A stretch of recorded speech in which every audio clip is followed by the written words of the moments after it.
Hello everyone, this is Rich. So whenever you get an intro like this from me, it's basically I fucked up somewhere. So we did this pod remotely because we're just trying to make sure we keep them as consistent as possible every week. That's the gimmick.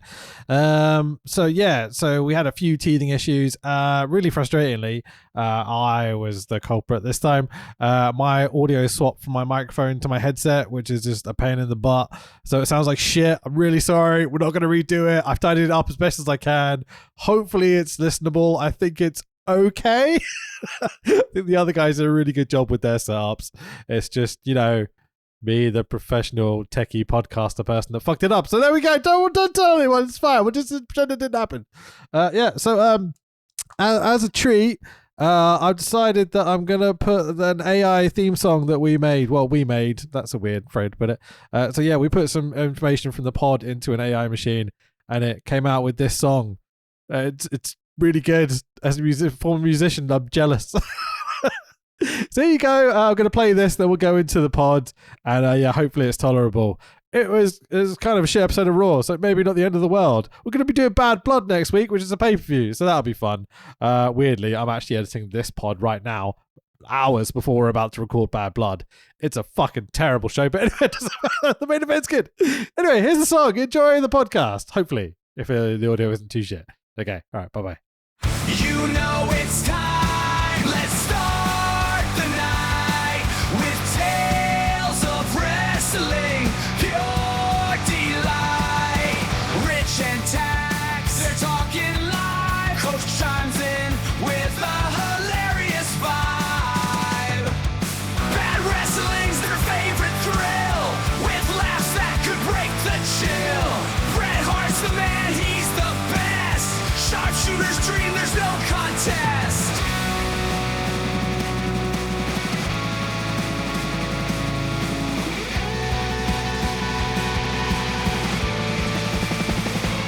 In the world of wrestling, we tune in every week.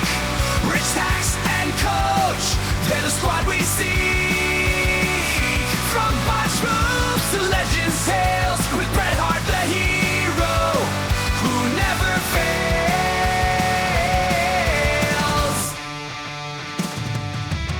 They break it down with flair and might.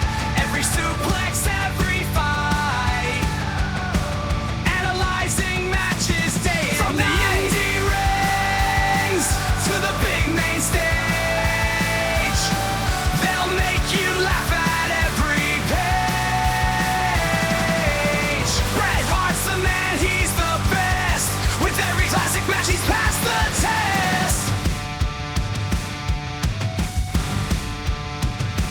In the world of wrestling, we tune in every week. They got the stories, they got the facts. With every podcast, they bring us back to the golden days, to the Rumble soul, with a laugh that's out of control. Bret Hart's the man, he's the best. Every title reign, a pure contest. Yo, this is Conan. You're listening to World of Wrestling Podcast with Tax and Rich. And Coach. Boom. Hello, everyone. Welcome to the World of Wrestling Podcast. My name is Rich, and as always, I'm joined by my good buddy Tax Williams. Hello, everyone. And Coach Wigged. Hello, hello. How we doing, boys? Good. Well, I'm officially changing my best piece of advice for up-and-coming wrestlers. Tax, do you remember what I used to say to the lads coming into the training school at SCPW? It's putting you on the spot a little bit here, but if you can't remember... Give me money and I'll give you opportunity. Wrestling! Well, kind of, because it was invest in yourself and others will invest in you. Well, Nice. the other piece of advice I would give is learn how to use social media, because, man, after Joe Hendry and his surprise appearance on NXT,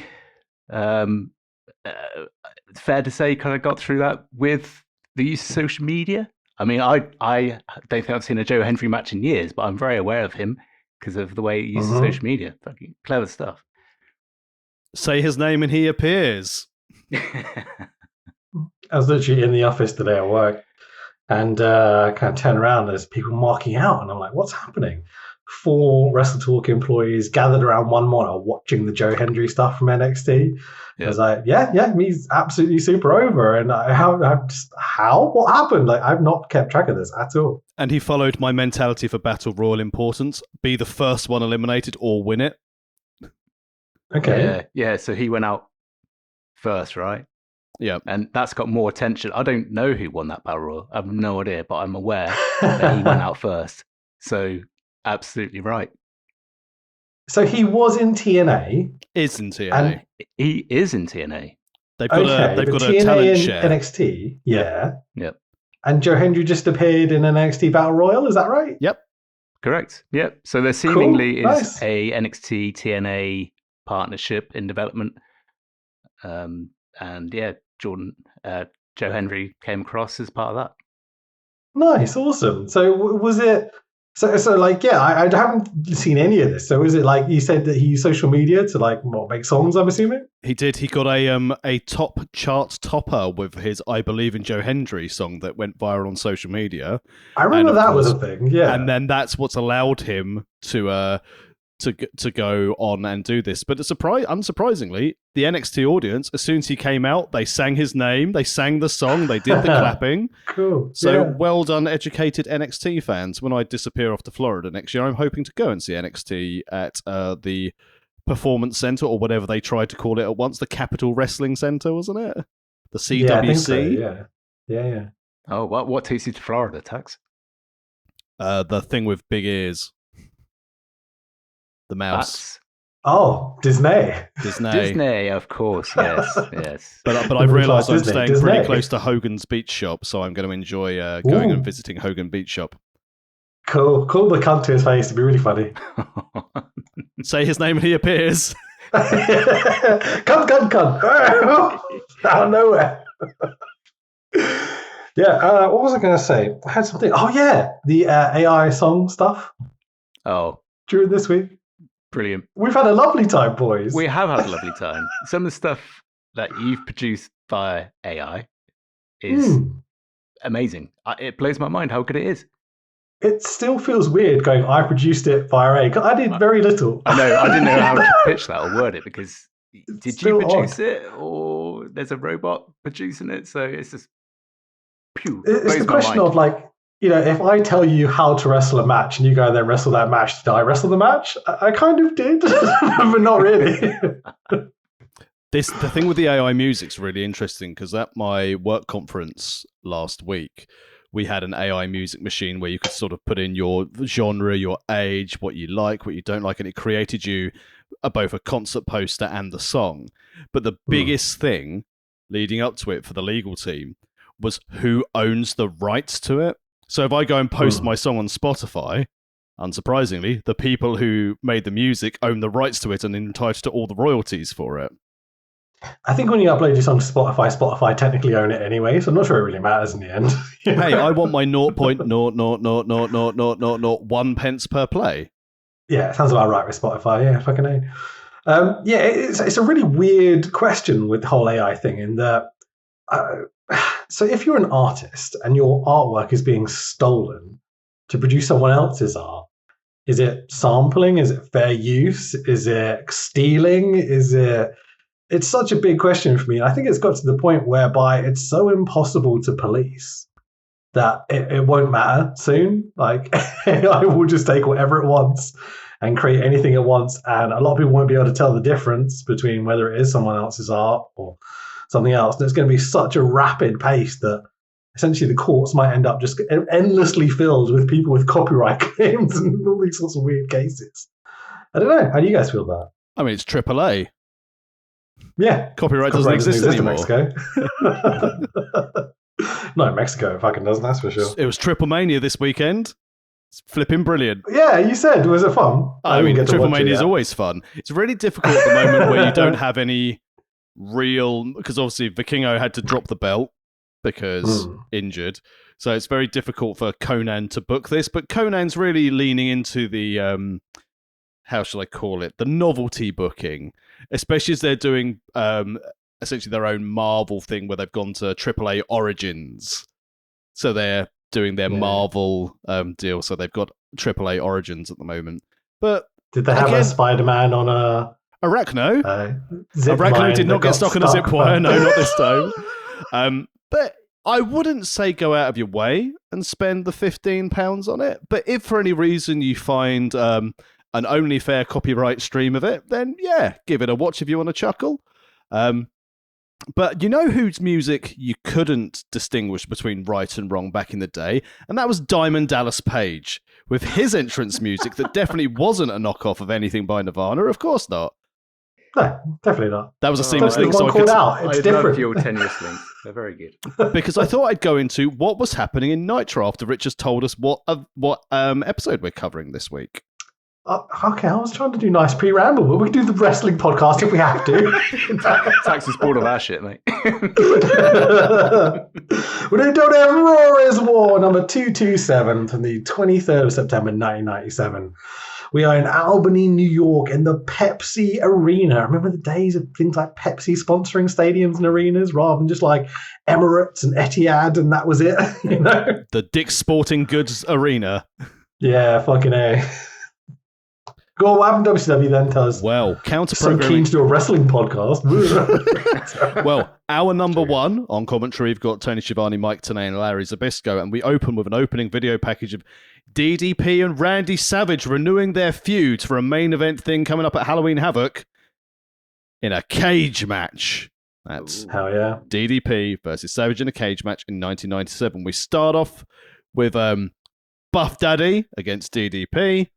Oh, what a surprise. Bad things happen. Refs get bumped. Vincent comes out. Good old Vincent. But unsurprisingly, Diamond Cat are out of nowhere, and Page beats Bagwell. Tenay teases he's been to Mexico, and he's spotted some new talent, which leads into Rey Mysterio Jr. versus El Caliente. Now, El Caliente is probably not someone either of you are familiar with from the world of Lucha Libre. But throughout the match, El Caliente seemed to be pulling out loads of Eddie Guerrero moves. Suspect. Very suspect. And then at some point, Schiavone says, this guy sure wrestles like Eddie Guerrero. Brilliant. Thanks, Schiavone. Well done for throwing that out there. And then when Eddie hit the murder, death, kill powerbomb on Ray, all of a sudden they were like, hang on, that probably is. But after an incredible 5 minutes and 45 seconds of encounter, Ray won and took the mask and said, I would have got away with it. You hadn't been for you meddling kids. And it was Eddie Guerrero. Shaking his fist. Damn you. Giant comes out for an interview and says tonight he's facing Kurt Hennig and he wants payback for his transgressions against WCW. And Sting is also here. But what's most interesting about Sting sitting in the rafters, because we're going through this NWO Crow Sting, is he, isn't he? Some guy managed to get up into the cheap seats with him. He had a giant pinata which looked like Andre the Giant. Oh, nice. That's where we're counter-programming. And to finish our number one, Bill Goldberg versus the Barbarian. Now, as you can imagine, we had arm drags, and a lot of hurtiness. And 3 minutes and 7 seconds, and Goldberg is 2-0. So the I'm Goldberg surprised streak there's is arm drags beginning. in that. I just thought they'd be slapping and punching the crap out of each other. I mean, there was nothing but sandbagging and potatoes for all round for everyone. It's like a North Korean dinner. Sandbags and potatoes. Potatoes. Fucking hell. Yeah, nice. That's When a he's good on one. whoever. And then they go, Ric Flair's got a major announcement, and he'll be here later. Although, interestingly, he wasn't. We then go to Disco Inferno against Juventud Guerrero, which nobody cared about. And then we're into hour 2, where it's, well, Macho Man joins and says, hey, DDP, what the hell's going on? What do you really know about NWO for life? And that was it. So Savage bumbled a bit. And then we get on to what I consider to be the main event. It's JEFF, JARRETT against Steve Mongo McMichael. Two Oh, of fuck the yeah, best let's people go. in the podcast. It remarkably went over 10 minutes, this match. It wasn't well received. It wasn't the best match, but this is the last week. This is the last week that Double J is in WCW before he comes back to WWF. So we might get some Jeff Jarrett in the final run up to the end of this series. Scott Hall and Six come out, and Scott Hall bumbles through his lines and talks over video. We then get given Six versus Jericho, which was a very nice match until, nice. Well, I say it ended in DQ. Larry Zbyszko comes down because Scott Hall's interfering, and then they just stop. Now, Ric Flair's here for his big announcement via telephone interview. Oh, he literally called it in. Flair's he's coming back for his robe and revenge on Kurt Hennig. And then he also says he's going to be freeing the shackles of Benoit and Mongo. It's good that Benoit learns how to free himself from shackles. As the Four Horsemen are going to be disbanded. Just buried that joke. Sorry. Joke? Then you get a really unnecessary long video package about Nitro parties at Brown University. Bischoff comes out saying, why Sting here? Oh, he's been coming to house shows beating people up. So good try plug for house shows. We get Ref versus Luger. And then we go to our main event of the Giant versus Kurt Hennig, which lasts a few minutes before the NWO comes out and attacks Kurt Hennig. And that's the end. What the NWO do, yeah? Absolutely mind-blowing stuff. And then on ECW, for our friends who like the hardcore TV, the matches we've got on this one.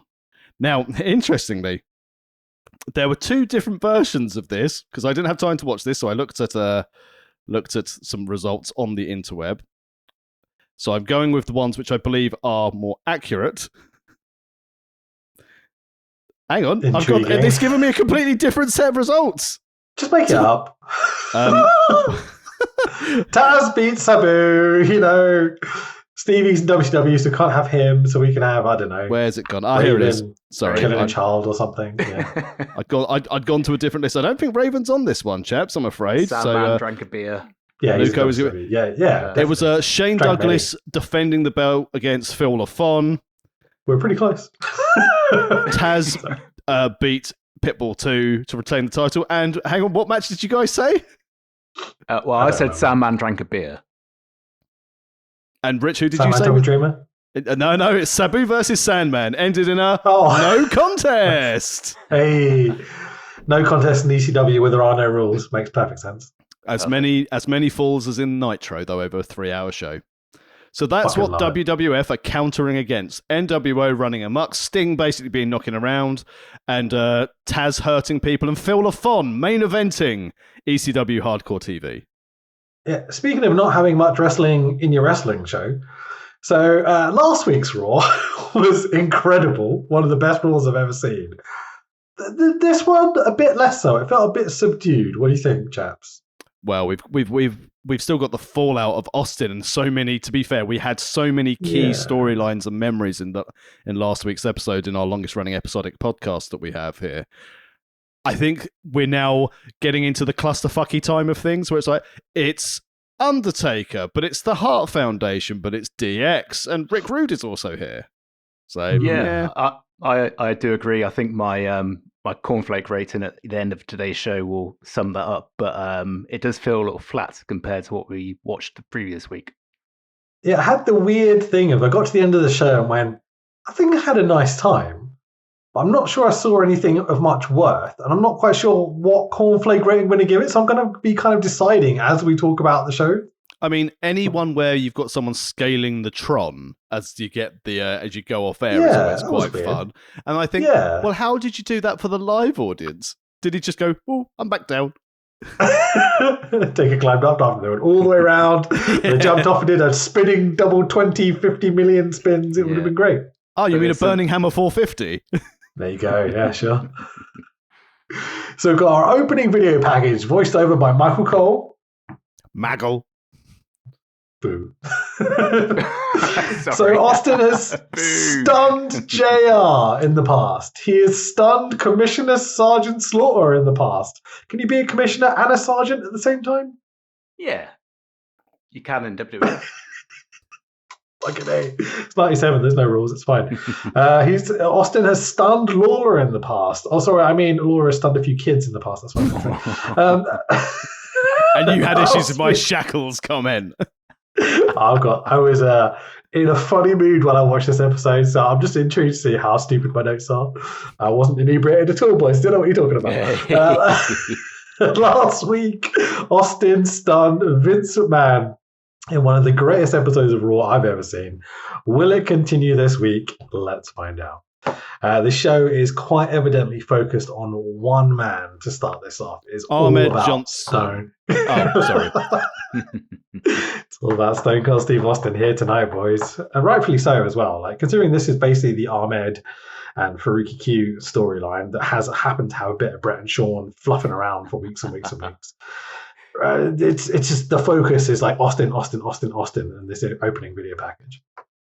They did well with the opening package. Again, if you're new or if someone said, hey, you should have seen this last week, this guy stunned his boss, it really set the scene of who their main character is.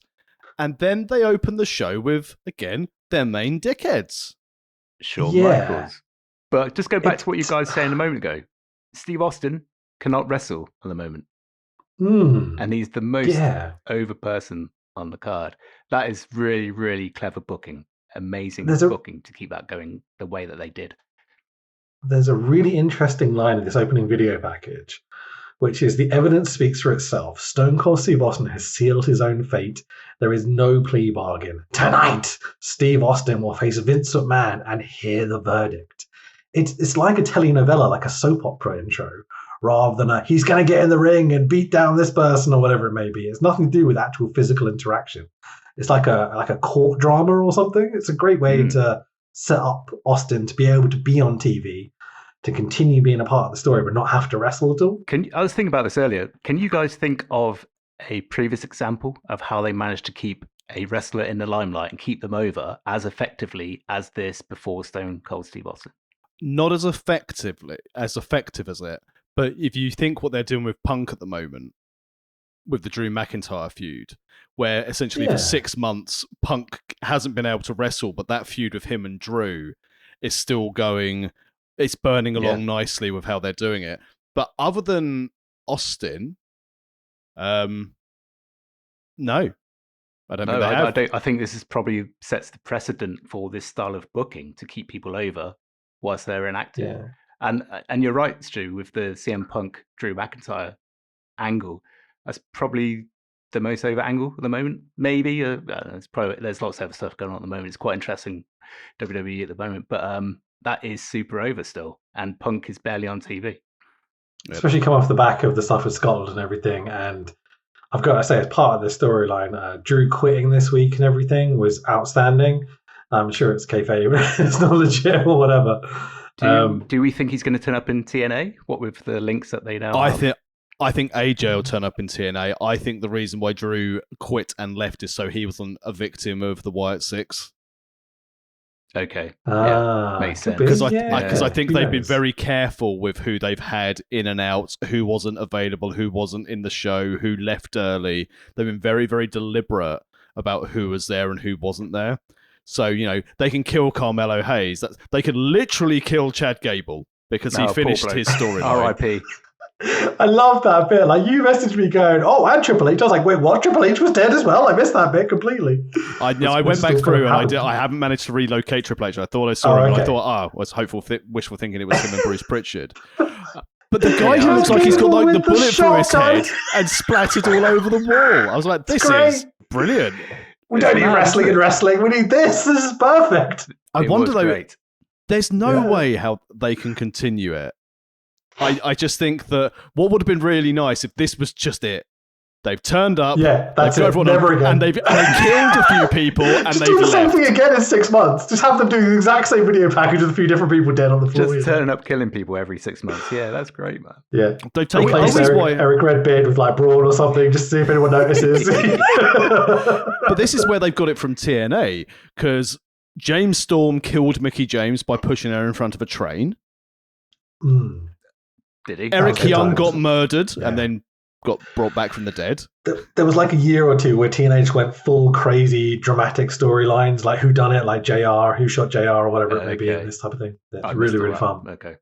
Yeah, everyone did. Don't worry. TNA's cool again now, which is really worrying that it's going to become the number 2 promotion ahead of AEW. Yeah, they're doing good business at the moment. Or just like reforming the second political party, the opposition. for or whatever. fuck's sake. Are we all enjoying wrestling at the moment, boys? Because I feel like it's a bit of a golden age currently. I love am. it. I'm really enjoying wrestling. I think it's good. I'm back into it more than I But have been for a while. But for you and for Rich, I think it's really interesting because before you worked at Wrestle Talk, you were more into wrestling than you are now because now you have to work Definitely, with it. And when you were promoting a wrestling company, you were not into it because you had to work with it. And now you don't have to deal with any of that BS. You're actually enjoying the entertainment again now? I think that's probably right. Actually, when you're so immersed in it all the time, it's like anything, isn't it? You want to be able to step back from it when you're at home. But now that I'm not involved in it all the time, I have a day job that's very different to what I was doing when I was promoting wrestling, coaching wrestling. So yeah, I probably, I'm much more able to enjoy it now and step back and appreciate it for what it is. Now you just have to wrestle those historians who want to access to your land and claim ownership of it. That's it. Yes. Yeah. Is that a thing? Kind of, Maybe yeah. this is too complex. Yeah, we won't go into for a that wrestling now. podcast. Okay, I'm intrigued though. So wrestling right now is really, really hit and miss for me, but in a very specific way. I sit down to watch WWE, and I go, "There's so many LEDs, there's so much production, I can't handle it." And then the wrestling's really silly and fun, and I have a great time. And then I have to watch Jey Uso wrestle, and I'm like, "Can we just get past this, please?" Like I'm not a fan. Main event Jey Uso. Yeah, again, calling anyone main event and they're wrestling in the mid card 90% of the time is infuriating. That's a classic Doesn't Brit make Rest sense. gimmick. Brit Rest Yeah, gimmick. sure. Main Exactly. event, Chad Chatterson. So it's like I end up starting not enjoy it. And then I enjoy it. And then they always do some sort of bullshit at the end, which makes me angry. Not putting Sammy over, for example, not putting Drew over recently. Like that does drive me a bit insane. And it's always ended up being like a touch on the cheesy side to me. And so that brings me to AEW. And like I watch their pay-per-views and I'm like, it's the greatest wrestling that's ever been. I love it. The stories are there. The matches are there. The characters are there. And then I try and watch their weekly wrestling show and I'm like, this is so boring. Nothing happens. And then Christian Cage will come out and cut a promo and I'm like, it's the greatest wrestling show in the world again. Like it's very, very specific for the bits I enjoy and the bits I don't enjoy. And it's very extreme. I don't know whether I'm like, fighting some sort of like vicious depression or something. But like, yeah, it's I either absolutely love it or kind of hate it and just want to kill everyone. Like it's really odd. Yeah. So yeah, I think I get you. maybe it does generate for my job. I have to force myself to like watch some wrestling that I don't want to watch. Which is You a must weird be place to watching be as a fan. wrestling all the time, so it must be hard work getting through all that content. I watch a lot of people talking about wrestling. Right. Okay. I don't necessarily watch all the shows because I don't really need to anymore. I watch the bits I really love. I watch Dynamite, I watch AEW, I watch all the pay-per-views. I watch the odd bit of like, New Japan or something at random. But really, it's when I sit down to watch Stuff 97, for example, that I know I'm going to be talking about with you boys. I absolutely love it. I look forward to it every week. I think it's nostalgia as well, maybe. Yeah.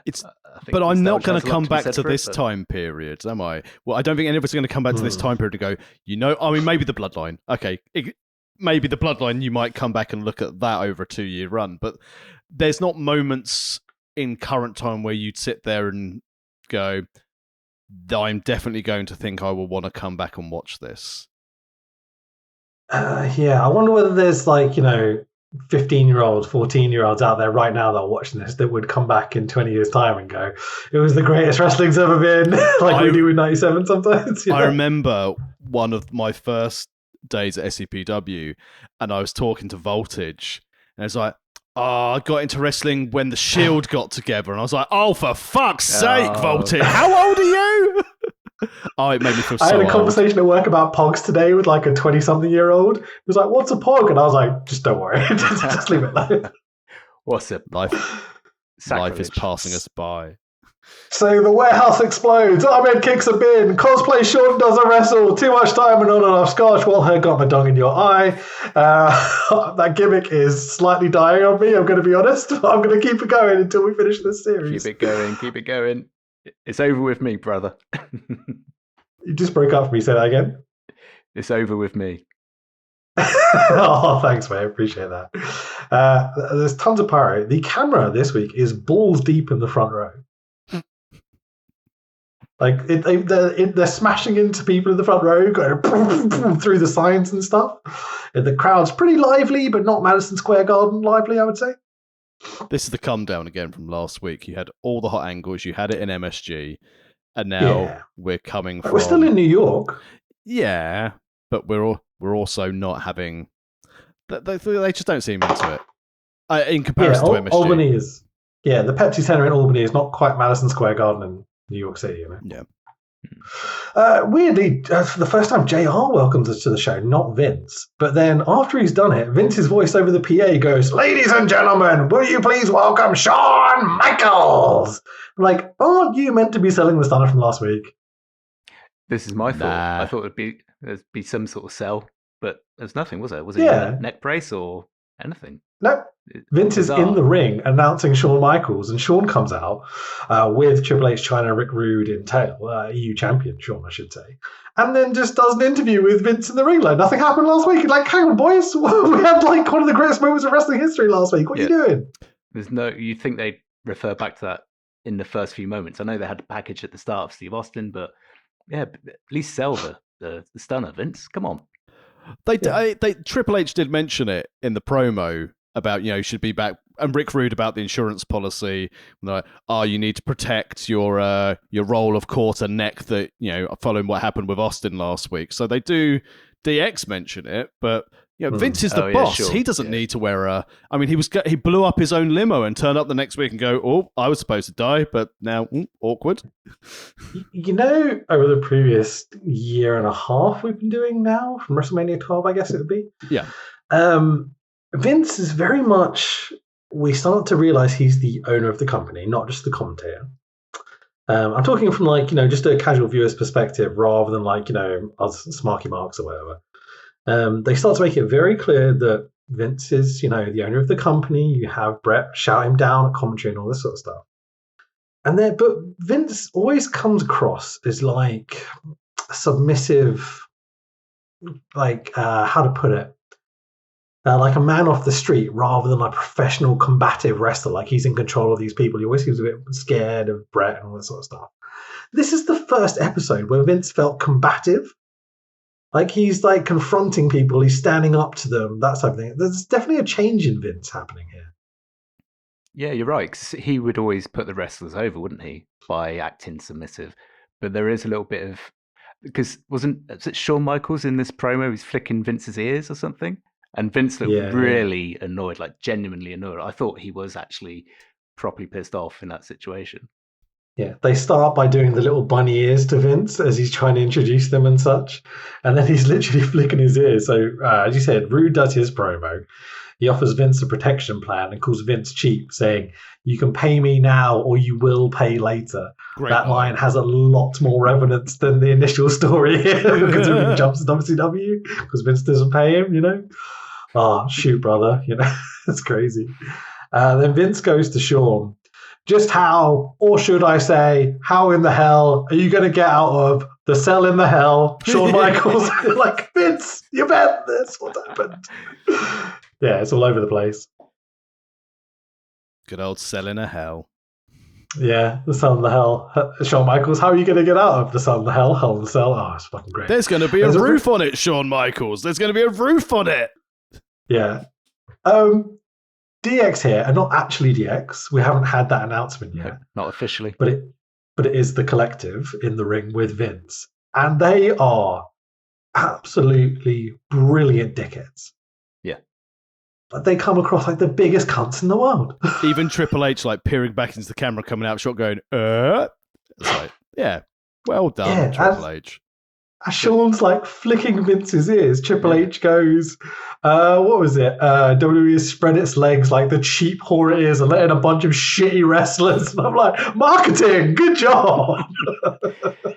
Yeah, I've just checked my notes here, and I've written, and this is how I was feeling at the time, that DX were actually genuinely annoying me watching them. I Yeah. actually felt really annoyed by what they were doing, and I don't Like, you mean bunch that of in a pricks, stand still. like- Stop walking in front of the camera. You know? Yeah. Like, it's almost too much, but I guess they're doing their job, so fair play. yeah. Considering that we've talked about how many, like, hate to use the word tweener, but this show is fucking full of them. It's not people who are strong babyface or strong heels in really any capacity. No. They are super fucking heels here, and for the first time, I think, maybe. There's a bit where Triple H goes in the ring, and it calls the ring, in the ring, Triple H calls it the House of Pain. And I'm like, pack it up, pack it in, let me begin. I came to win, man, that's a sin. It's fucking great.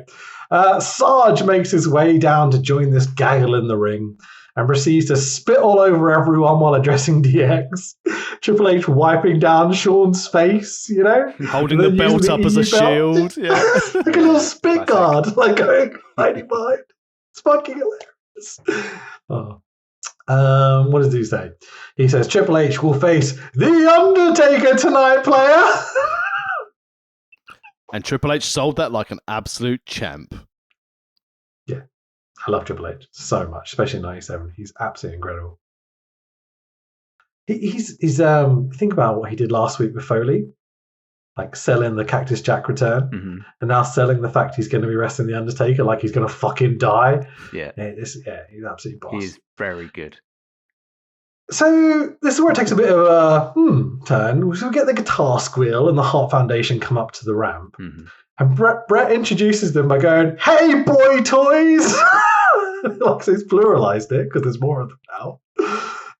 Hart says that Shawn and Triple H are going to start paying for their crimes tonight. And Shawn and Triple H do the kind of, I guess you call it iconic now, the oh no selling, where they're kind of going, looking at each other, and then looking up the round going, oh no, it's the Hart Foundation. How terrible. What do you think? Well, again, it's a classic imagery, isn't it, that we still know from back in the day. Much like last week, we had many iconic moments in Raw. This is another one of those. So these two Raws are really providing some nostalgic feelings watching it back. I love a polo neck. Whose polo neck were you particularly fond of? The lovely pastel pink. I was going to say Triple H wearing the pink was brave. Especially when Bret Hart's there. Oh shit, yeah. Oh yeah. God. Ribbon bastard. I'm wearing pink tonight too. Was that deliberate, do you think? I mean, I'd only give Triple H a 4 out of 10 per Bret Hart. As much as I am in the camp of Bret Hart, I guess is the best way to put it. I'm not sure he contributes much to this segment. No. Well, no, it's a stacked segment. There's lots of big stars in that ring, but no, but he set up the promise. We've got the long-term story of Hell in the Cell, and we've got the Tonight story where the Hart Foundation will punish the soon-to-be DX. Yeah, I am utterly convinced Bret is completely phoning this in at this point, knows he's going to WCW. And everyone is there to cause shit and cause mayhem. Go on. This is something I forgot to mention about WCW. So on the episode of Nitro this week, on commentary, were the first few teasers they mentioned the words, maybe he needs a hitman, maybe he needs this. He doesn't want to have a heart attack, but being very deliberate with saying those words. So they were the first teases at this time on Nitro of Brettisms.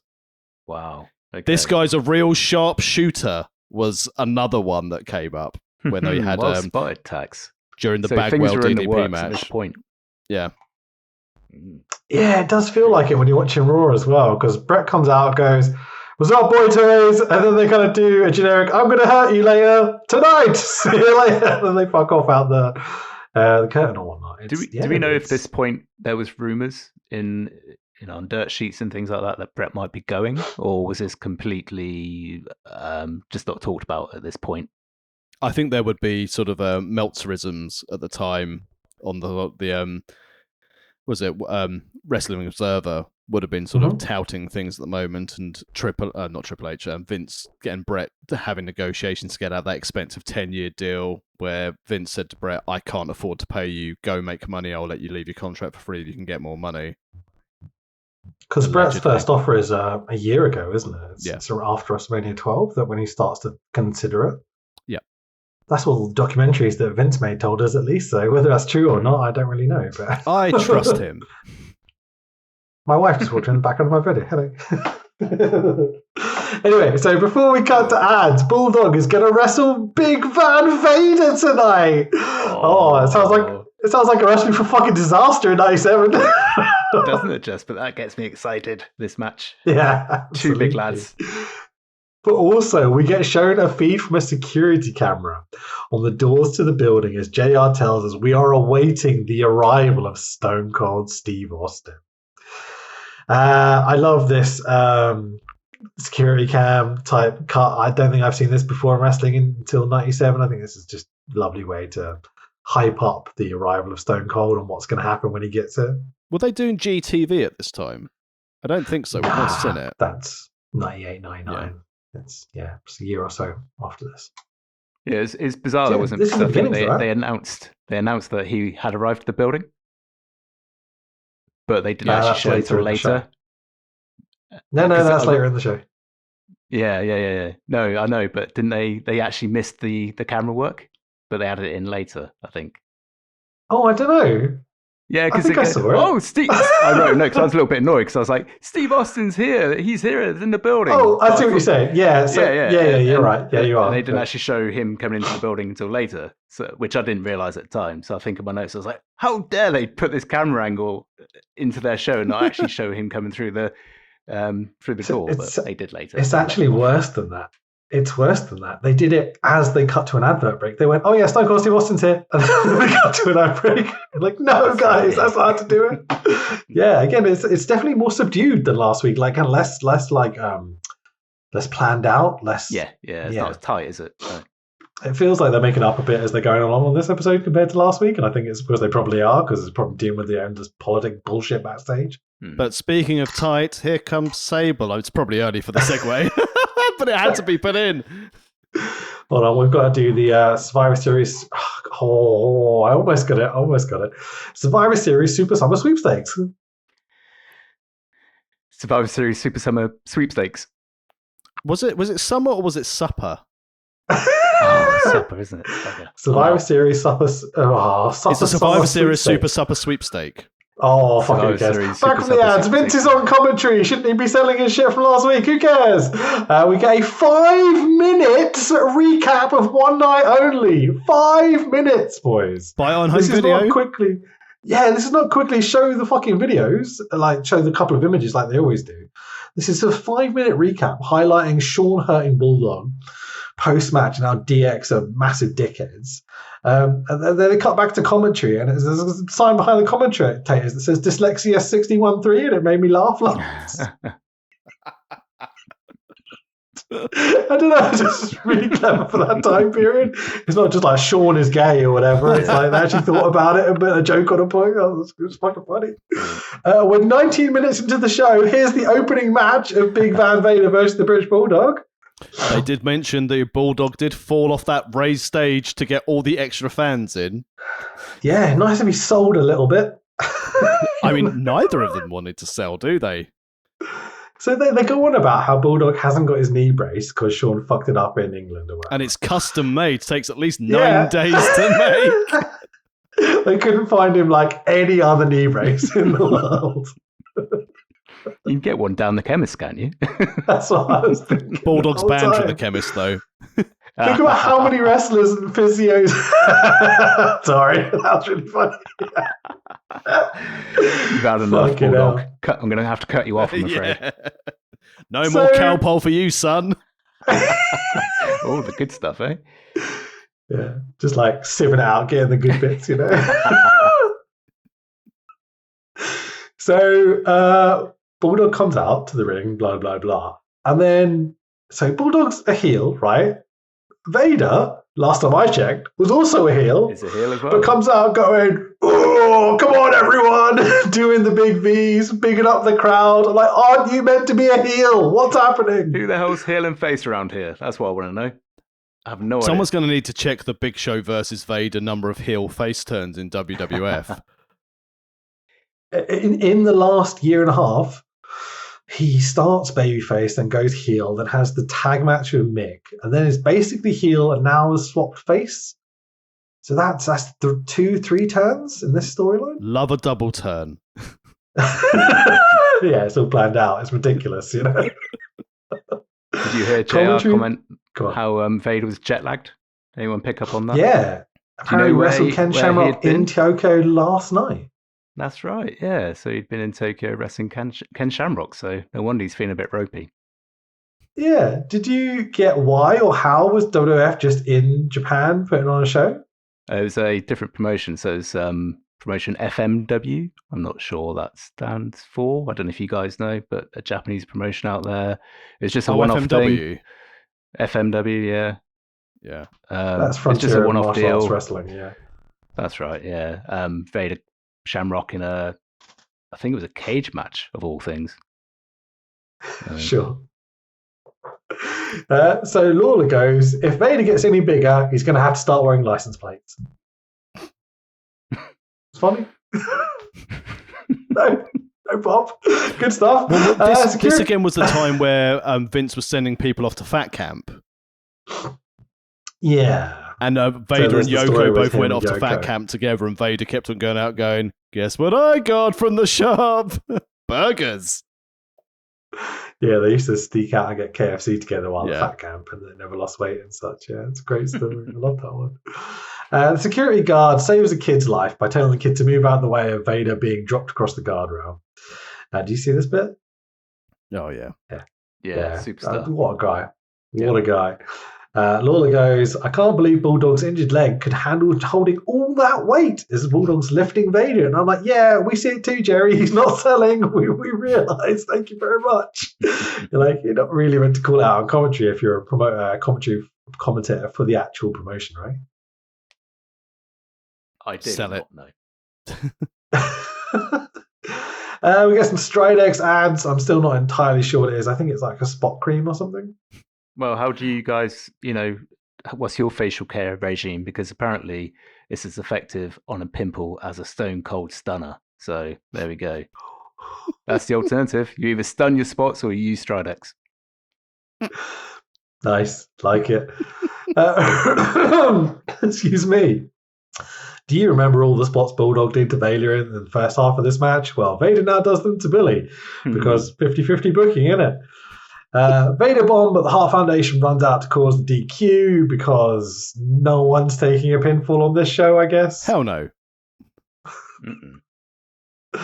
The Foundation attack Vader post-match. The Patriot runs in for the save until the Harts get the better of him as well. They use the flag poles to beat each other up because I think there's a flag match coming up at Bad Blood. Is that happening? Or is that That's on like right. a Raw or something? It's a flag match with Del Wilkes. Nice. Is it Brett and Del, or is that the one we've already covered? Is there like a multi-person tag coming up, I think they said? Oh, maybe. They're not very clearly explaining it. Well, it is Del Wilkes and Brett in the main at the next pay-per-view, isn't it? I'm not sure if it's a flag match, but possibly. I don't think so. I think that happened a few pay-per-views ago, right, my bad. Yeah, because they went into the commentary side things where the Hart Foundation was so annoyed at the Patriot because of he'll never forget that one time he pinned him on Monday Night Raw with the roll-up. But also I'd missed somewhere of when have Del Wilkes and Vader started tagging? Because they mentioned that as well. But they're Americans, so hell yeah, boy. Stand up to them shitty Canadians. Oh, fuck the America. Anyway, because we get him later. We get him later. We got some cheeky baby on this show. Hell yeah. So there is a buy the one night only VHS but we cut the Brett and Taker match. Don't tell anyone. It's got Shawn Michaels against a fucking nation. Not that one, but what we used to own. You know? I still can't believe they released this without Brett and Taker on it. Like, it's such a prime match on that show. It's the only good match on that show. It's a really good match. Yeah. Really bizarre. Really stupid. It's time for the boys, here we go. It is time for the series main event. I thought of some other jokes on my way to work today and I wrote them down, so I'm going to have to just give me a second. It's taken bum rushing your mother. It's taken kicking a bin. It's taken fascist and disco jokes, 2 white boy rappers, a shitty dick on your face tattoo almost 2 years later. But we've got Origination, Big Trunks Ahmed, Slippery and Shiny, Nigel Farooqaj versus he's Slippery and Shiny Ahmed Road Warrior Johnson in the final one-on-one match in a WWF Intercontinental title tournament match. Yay! Now, did you see the Fink's accidental slip up here? No. Ahmed Johnson accompanied to the ring by the Legion of Doom, and Ken Shamrock's walking behind him, and no one mentions it. Oh, did they not mention Kenny at all? No, not at all. He's a member of the Legion of Doom as well, right? There's 4 of them, yeah? Yeah, Heidenreich, Animal Hawk. Yeah. Did you chaps happen to notice the sign in the background here? It said LOD is OLD. Oh, Well, jeez. that piqued my curiosity, so I actually looked up how old they were at this point. And just to give context, so I turned 40 this year. Tax, you're 40. Rich, Yep. you're You claim I've already turned 40, so just go with apparently it. so. So we're all sort of late 30s, 40s. Hawk was 40 years old at this point. And Animal was 37. Oh, really? Yes, they were not old men. God, we're all older than Hawk. Although In that time. saying that, I've seen something knocking around on socials recently where it's a picture of Arn Anderson looking very old and like my dad, and it turned around. Did you know Arn Anderson was 27 at the time this was taken? It's like, bloody hell, Arn! Yeah, he's one of these guys who've always looked old. Yeah. Boys, I'm just going to let my cat out. He keeps chirping, and it's Yeah, yeah, he's don't going to worry, get on it's the audio, fine. I think. So just give me a I'll sec. do my nation jokes. It's fine, don't Okay. worry. I do enjoy a bit So of bum that- rushing your mother. Ahmed is joined by Dino Brown, Karma the Voodoo Warrior fighting Pimp Mustafa. Brilliant. You like that Well, one? this journey to London today has been very good for the podcast. And the Croc, of course. The Croc. Die, Rocky, die, when no one says the words die, Rocky, die. Absolutely. A bit weirdly, the Nation get in the ring and don't do the power fist thing. They just kind of get in and start doing, I don't know, chatting to themselves or something. Yeah, a bit weird. Maybe they've all carrying arm injuries to make fun of Ahmed Johnson with his injured arm and fist.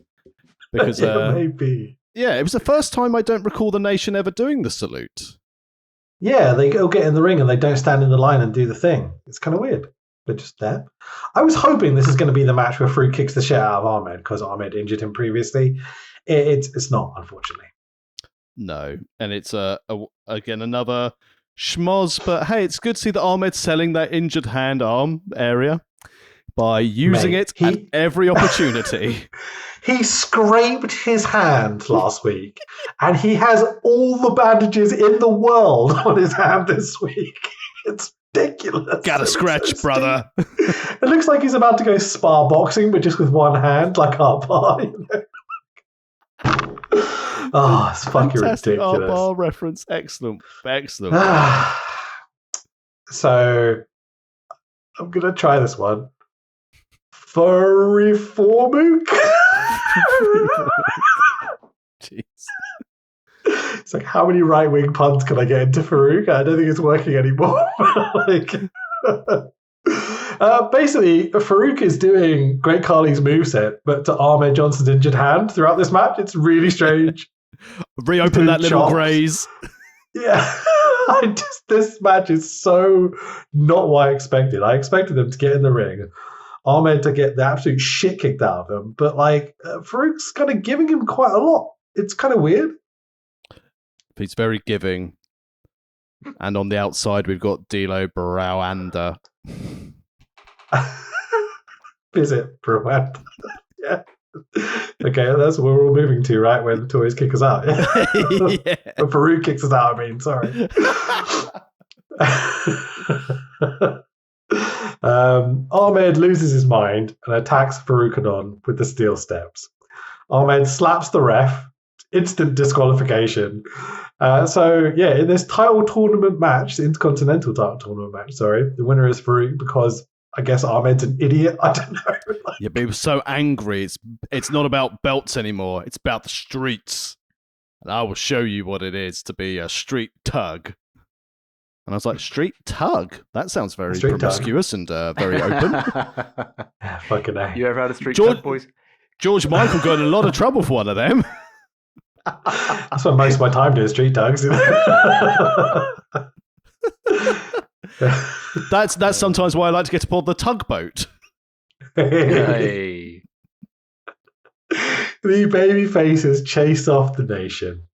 Not the ass beating I was hoping for. I pray we're going to see it, but I have a horrible feeling like this might be the match where Ahmed actually injured Farouk, and it's going to be now 6 months. We're going to end this series, and then Farouk's going to kick the shit out of Ahmed. But if it does happen, I think we said on the 4th or 5th episode of this that if we don't see it as part of the show, at the very end of everything, at the end of Survivor Series, we're going to sit down and watch the match where Ahmed kicks the shit out of, where Farouk kicks the shit out of Ahmed together. And yeah, watch it all together. It's probably on YouTube somewhere, you'd imagine. We will find it. I look forward to that day. I did listen to a shoot interview with D'Lo Brown this week where he talked about Ahmed a lot. Do you know about the fight backstage between D'Lo and Ahmed? No. No.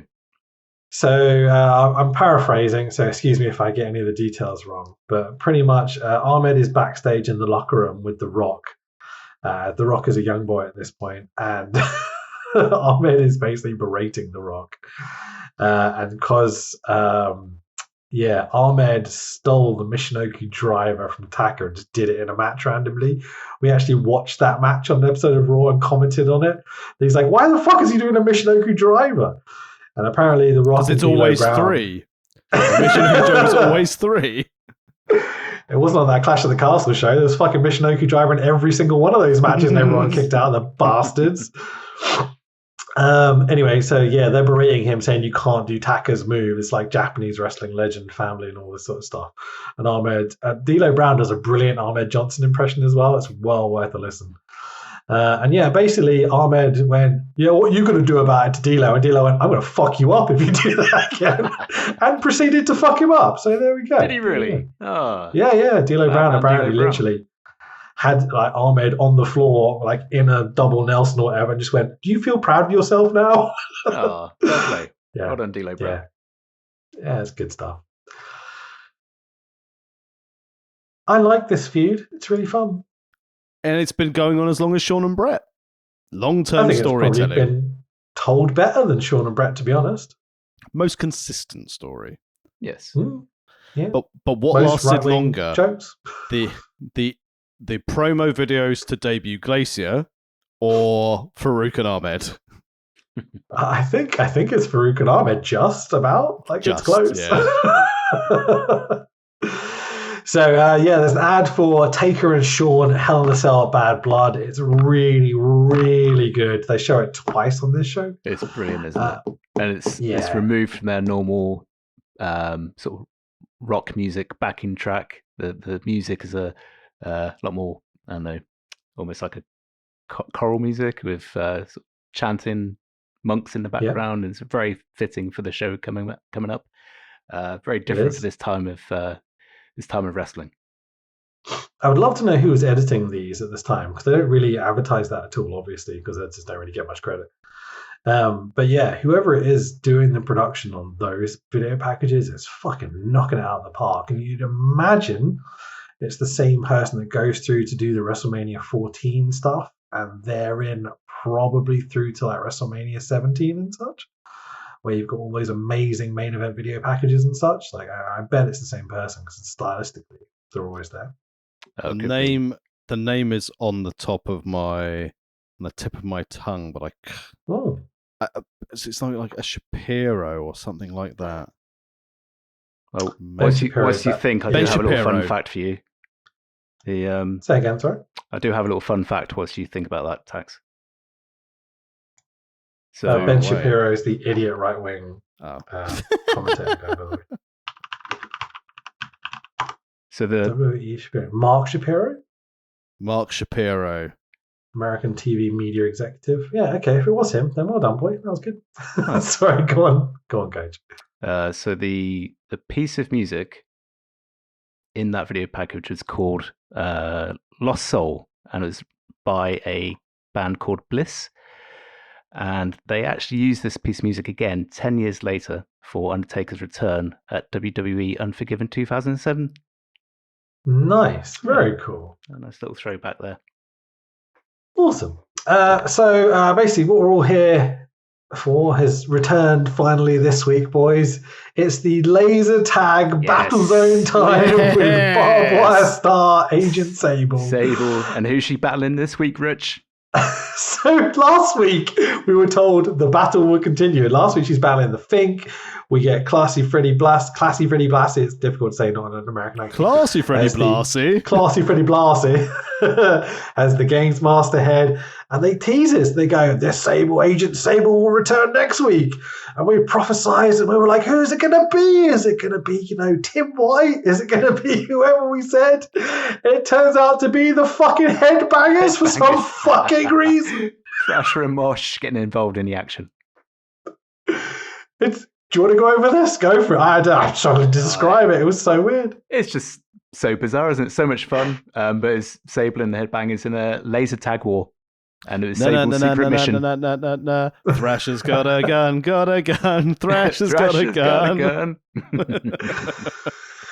There was one line that stood out to me in this promo. It was a promo advert, whatever you want to call it. Sable used her force field, presumably her boobs, to avoid She's using getting her tagged force by the field.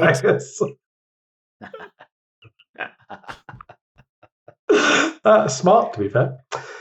Which leads us into the Brian Pillman Triple X Files. I hadn't realised until this point. Is this a pun of X Files? Is that what they're doing? Yes. Oh, yeah. That would have been big okay. around this time, wouldn't it? That's what I was thinking. It's not very alien oriented. It's not, is it? So I really love Pillman and I really enjoyed the body of his work throughout his career, but I did not enjoy this very much, if I'm very honest. And this is this is the last thing he did, wasn't it, as well? Which is, I was going to say, the shame. context is nuts because he's had his last match on Raw last week. I think this is the last segment ever, and it's not good. no, it's not. It's a shame. Tax? Anything to add, Tax? It's just a bad storyline to finish with. And it's just not nice to seeing Marlena in that. And not only do I think I don't even think Marlena was acting. I think Marlena's in there being like, fuck's sake. It's one of those things that makes your skin crawl. And again, that is the whole purpose of the segment. So they did it. The concept of the segment made your skin crawl and think it was yucky, but then you start thinking, well, how much of this was staged and how much of this was forced upon Marlena? And it's like, no, it's and as you said, it's a really sad final roll of the dice for Pillman, wasn't it? Yeah, so Pillman has kind of emoed out Marlena in bed with him. He's cutting a promo about how he's going to kick Dude Love's ass. And I always expected it to go down Goldust. When he said Dude Love, I was like, wait, what? But they are in a feud as well. He also then goes on to how he's going to handcuff Goldust to the ring post at Bad Blood for their match. I don't think that match ever happens. No, he died before the match, didn't he? Yeah, I think so. I'm intrigued to see what next week is. Because if he dies in between these two shows or before the pay-per-view, it's going to be a bit odd, right? Are they going to mention it on the pay-per-view? They get the 10 bell. They get the 10 bell salute for him. From memory, I think he died just before the pay-per-view, and then they announced it at the start of the pay-per-view. Well, we'll see, I guess. It is a bit weird that he's cutting this promo in this bed with Marlena in some sort of Travel lodge. It's like a travel lodge. Stole our fucking gimmick, the bastard. But none of them were playing rock, paper, scissors, and there was only one finisher. Oh, If he's going to go out, he's got to go out in the best wrestling format ever. it's true. He wrestled for Travelodge Live, he's the originator. He's our Genesis. He's doing better than I ever will by seeing things I still can't get booked. You're not getting booked. You can beg. It might help. No, it won't. I'm not like, I'm not against bribery. Just all I'm saying is put me in a rumble. I've got boots. I can go. I bought my gear. I always take my gear. Even if I go to Tesco's. Even if I go to Tesco's just in case. There's a bit too much wrestling in a rumble. I don't really want that. Rock, paper, scissors, rumble. That'd be insane. How do you officiate that? 60 men. The greatest rumble ever.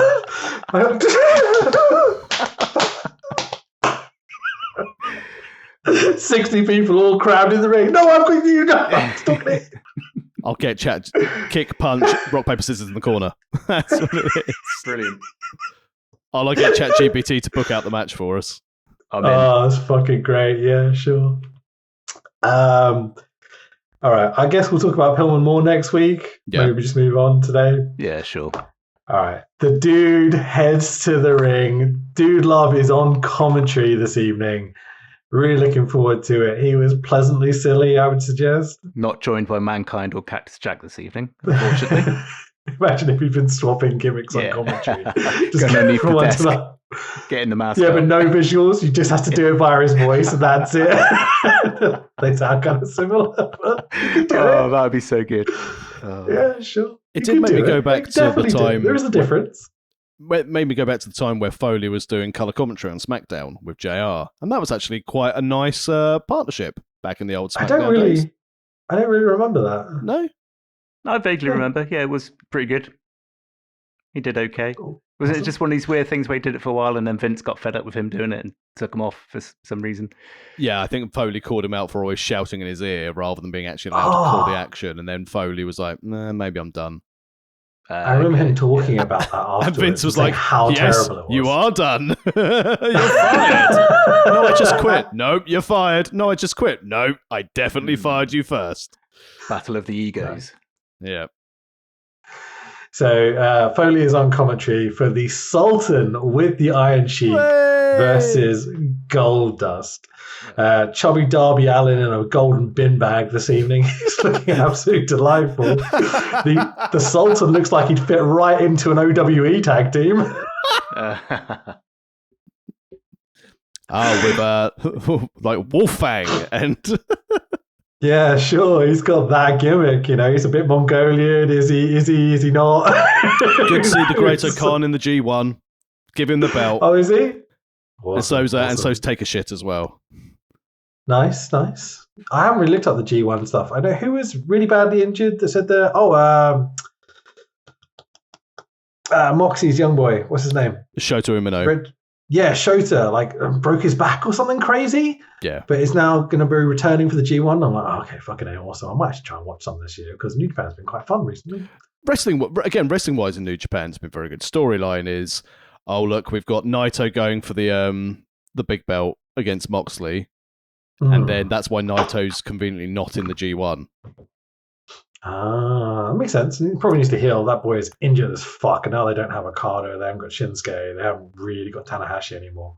Well, he's the director. Yeah, but he can barely walk, let alone fucking wrestle, it's a problem. So I wonder if we're going to get Naito and Shingo for the main at Wrestle Kingdom. Yeah, I think it'll be they'll hold out for Naito and Mox. Yeah. But eventually. Yeah, or they'll go Naito and Takeshita.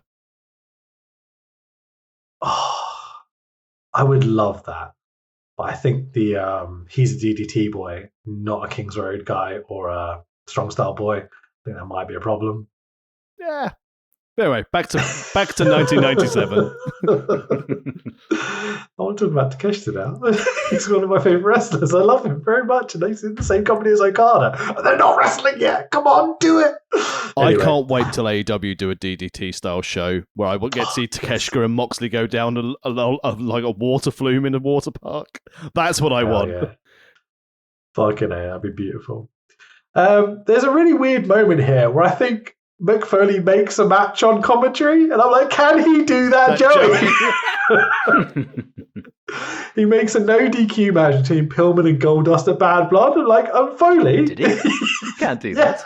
Literally on commentary. He's like, next week at Bad Blood, it's going to be no disqualification. Brian Pillman and Goldust. That obviously doesn't happen eventually. Obviously, it's warming up for his GM gig later in his career. Yeah. Sure. Yeah, I'm going to make it a tag team match. Dude, player. Do all the gimmicks, you know.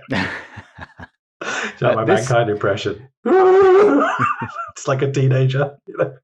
That's a cock and balls. They can't see what I'm doing, Dax. Don't give that away. This is how I talk to everyone. Like Sean. Good morning, child. How are you today? Not too bad, father. How are you today, wife? Not too bad, thank you. This is not good for an audio podcast, but I had a science teacher that would make just like random hands gestures all the time. So he'd be going, yeah, you're going to take the flask and you're going to put it in the beaker. It was just so much entertaining watching him just make shit up. Anyway, Goldust is selling for Sheiky Baby. It's hilarious. Like, he is bumping all over the place. He's just so wild at this point.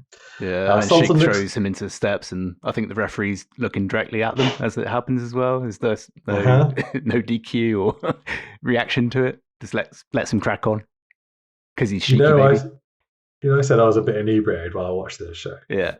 This is maybe one of my favourite notes. Sultan looks like an island boy Valentine's Day MC Hammer.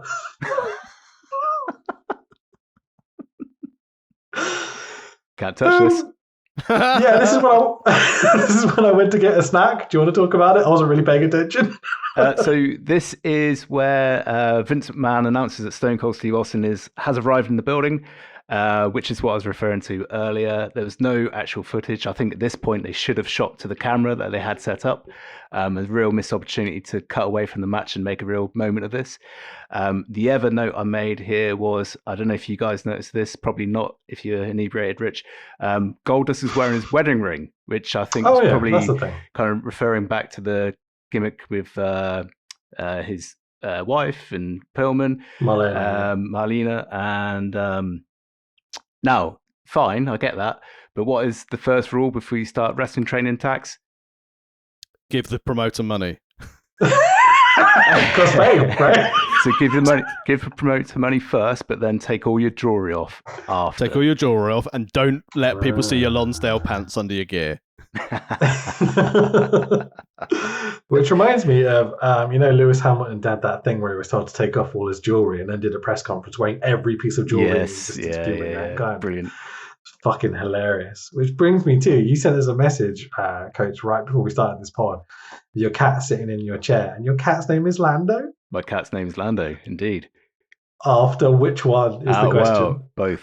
So Lando Calrissian, obviously, from the Star Wars franchise. One. Yeah, that's the man. Sure. Beautiful. But also I am a big F1 fan as well, so Lando Norris is a consideration too. But yeah, that's our little Lando, man, little black and white Lando. Awesome, dude. That's great. As a sidebar, I'm very much looking forward to when you both start your F1 podcast. There's too many of those already. Here's the jokes that F1 podcasts make, right? It's a money laundering operation, Ocon shit, Logan Sargent shit, Ferrari crash all the time and have bad strategy, and Max Verstappen wins every time. There you go. That's every F1 podcast that there has ever been. In 2 seconds. In fairness, though, Sebastian Ocon is shit. Makes Pierre Gasly look like he's Schumacher. Yeah, fucking A. He's not going to be here next year. He's not got a seat. What, Gasly? No, Ocon. Oh, well, there's no surprise there. He should have a seat, though. He causes mayhem. We need Logan Sargent in the sport because he causes endless mayhem. He always fucks up when my favourite drivers are winning, which is terrible. But it's too boring when everyone drives normally all the time. Yeah, everyone calling out Daniel Ricciardo for only still being in the sport because he's good for Netflix. Very much so. Well, he is good for Netflix. He is He's nice very bloke, good for though. Netflix. I would miss his smile if he disappeared. Anyway, Yeah, back I to like the wrestling. lad, but like, come on, he can't fucking drive in a straight line anymore. He's definitely Still past better than his Lance best. Stroll. Yes. It No was one likes completed Stroll. F1 podcasting. Brilliant. Done it. Well, we all love McLaren. Let's move on. McLaren. What I will say is Dustin's strikes look excellent in this match, by the way. It's a very much of a punch kick move kind of match, but his strikes were looking on point. I did have a random thought during Cool. this match, right? You know, we're sort of moving towards the reality era here in WWF. Uh-huh. Obviously, Goldust is quite a far-fetched character. Imagine if they reverted him back to being Dustin Rhodes, and that's especially off the back of his feud with Pillman. Obviously, that didn't happen in the end.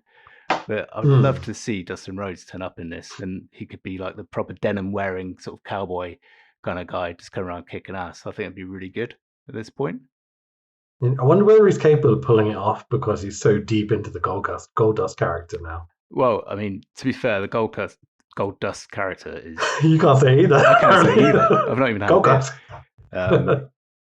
It has been enduring, and he's so good to it with it. He committed to it whenever he's doing it. But yeah, I would like to have seen Dustin Rhodes kind of make an appearance at this point and add some reality to it, and really see the man behind that paint. Do you It think is- they'll do a run with him before once his AEW contract's up? Do you think they'll do Cody and Dustin at a Mania? Nah. Because it won't be better than Honestly. the AEW match they had. That's the a problem. great match. Yeah, One of my it is. favourite It's matches of all classic. time. Absolutely. It's an absolute classic, yeah. But remember I was talking about earlier when, like, you know, I'm watching AEW TV and it's like something sends me off the deep end. Yeah, Dustin coming out for a match is one of those things. Like, I don't enjoy it nowadays, unfortunately. Do you know Billy Gunn's still there though. When you've got so many talented young guys coming up, like filling up that main event space with Dustin Rhodes seems a bit odd to me. Okay, yeah, fair enough. I get that. Like, I can understand it with Sting or even Jericho, even though I'm a bit sick of Jericho. Like, it seems like everyone else. The learning tree. Yeah, it's not an enjoyable gimmick, I'm going to be honest. But yeah, I think they've got other guys that could do a much, much better job. Got Bryan Danielson, for fuck's sake, you know what I mean? Yeah, I've not seen him in ring for a long time. Last time I watched him, he seemed like he could still go and pull out some good matches, but I've no idea what he's doing nowadays.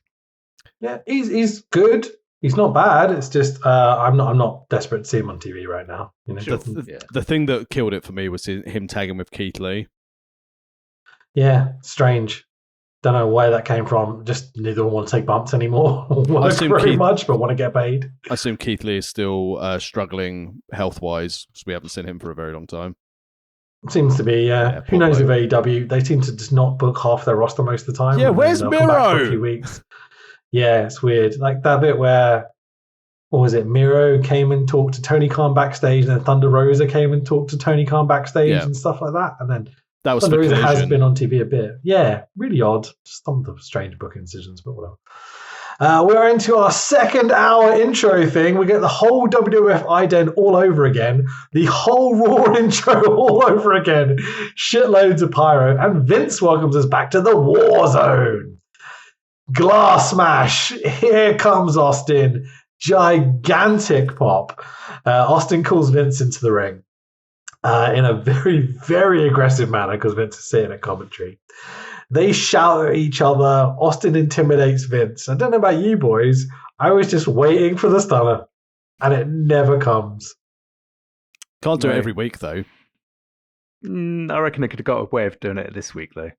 I think he needs to do something this week, not just have them in the ring, talk a bit, and then they both just kind of wander off. It was a bit flat, wasn't it? I think they've almost blown their spot too early doing it the previous week. If you're going to be, if you're looking at booking long term, maybe they should have done it this week rather than last week. But then I don't know. Last week would have been so fun if they hadn't done it. But yeah, it's definitely lacking something, wasn't it? After the fun that we had watching it last week. Thanks. Agreed. But Vince does get in the ring and he gives Austin 3 options. Is that right? Do you remember this? Sorry, I was ignoring you both saying a text message because I'm a dick. I'm back. Austin calls Vincent in. They shout at each other, blah, blah, blah. Austin returns to, I've just got like, he turns. What have I put? So Vince says Austin can't wrestle.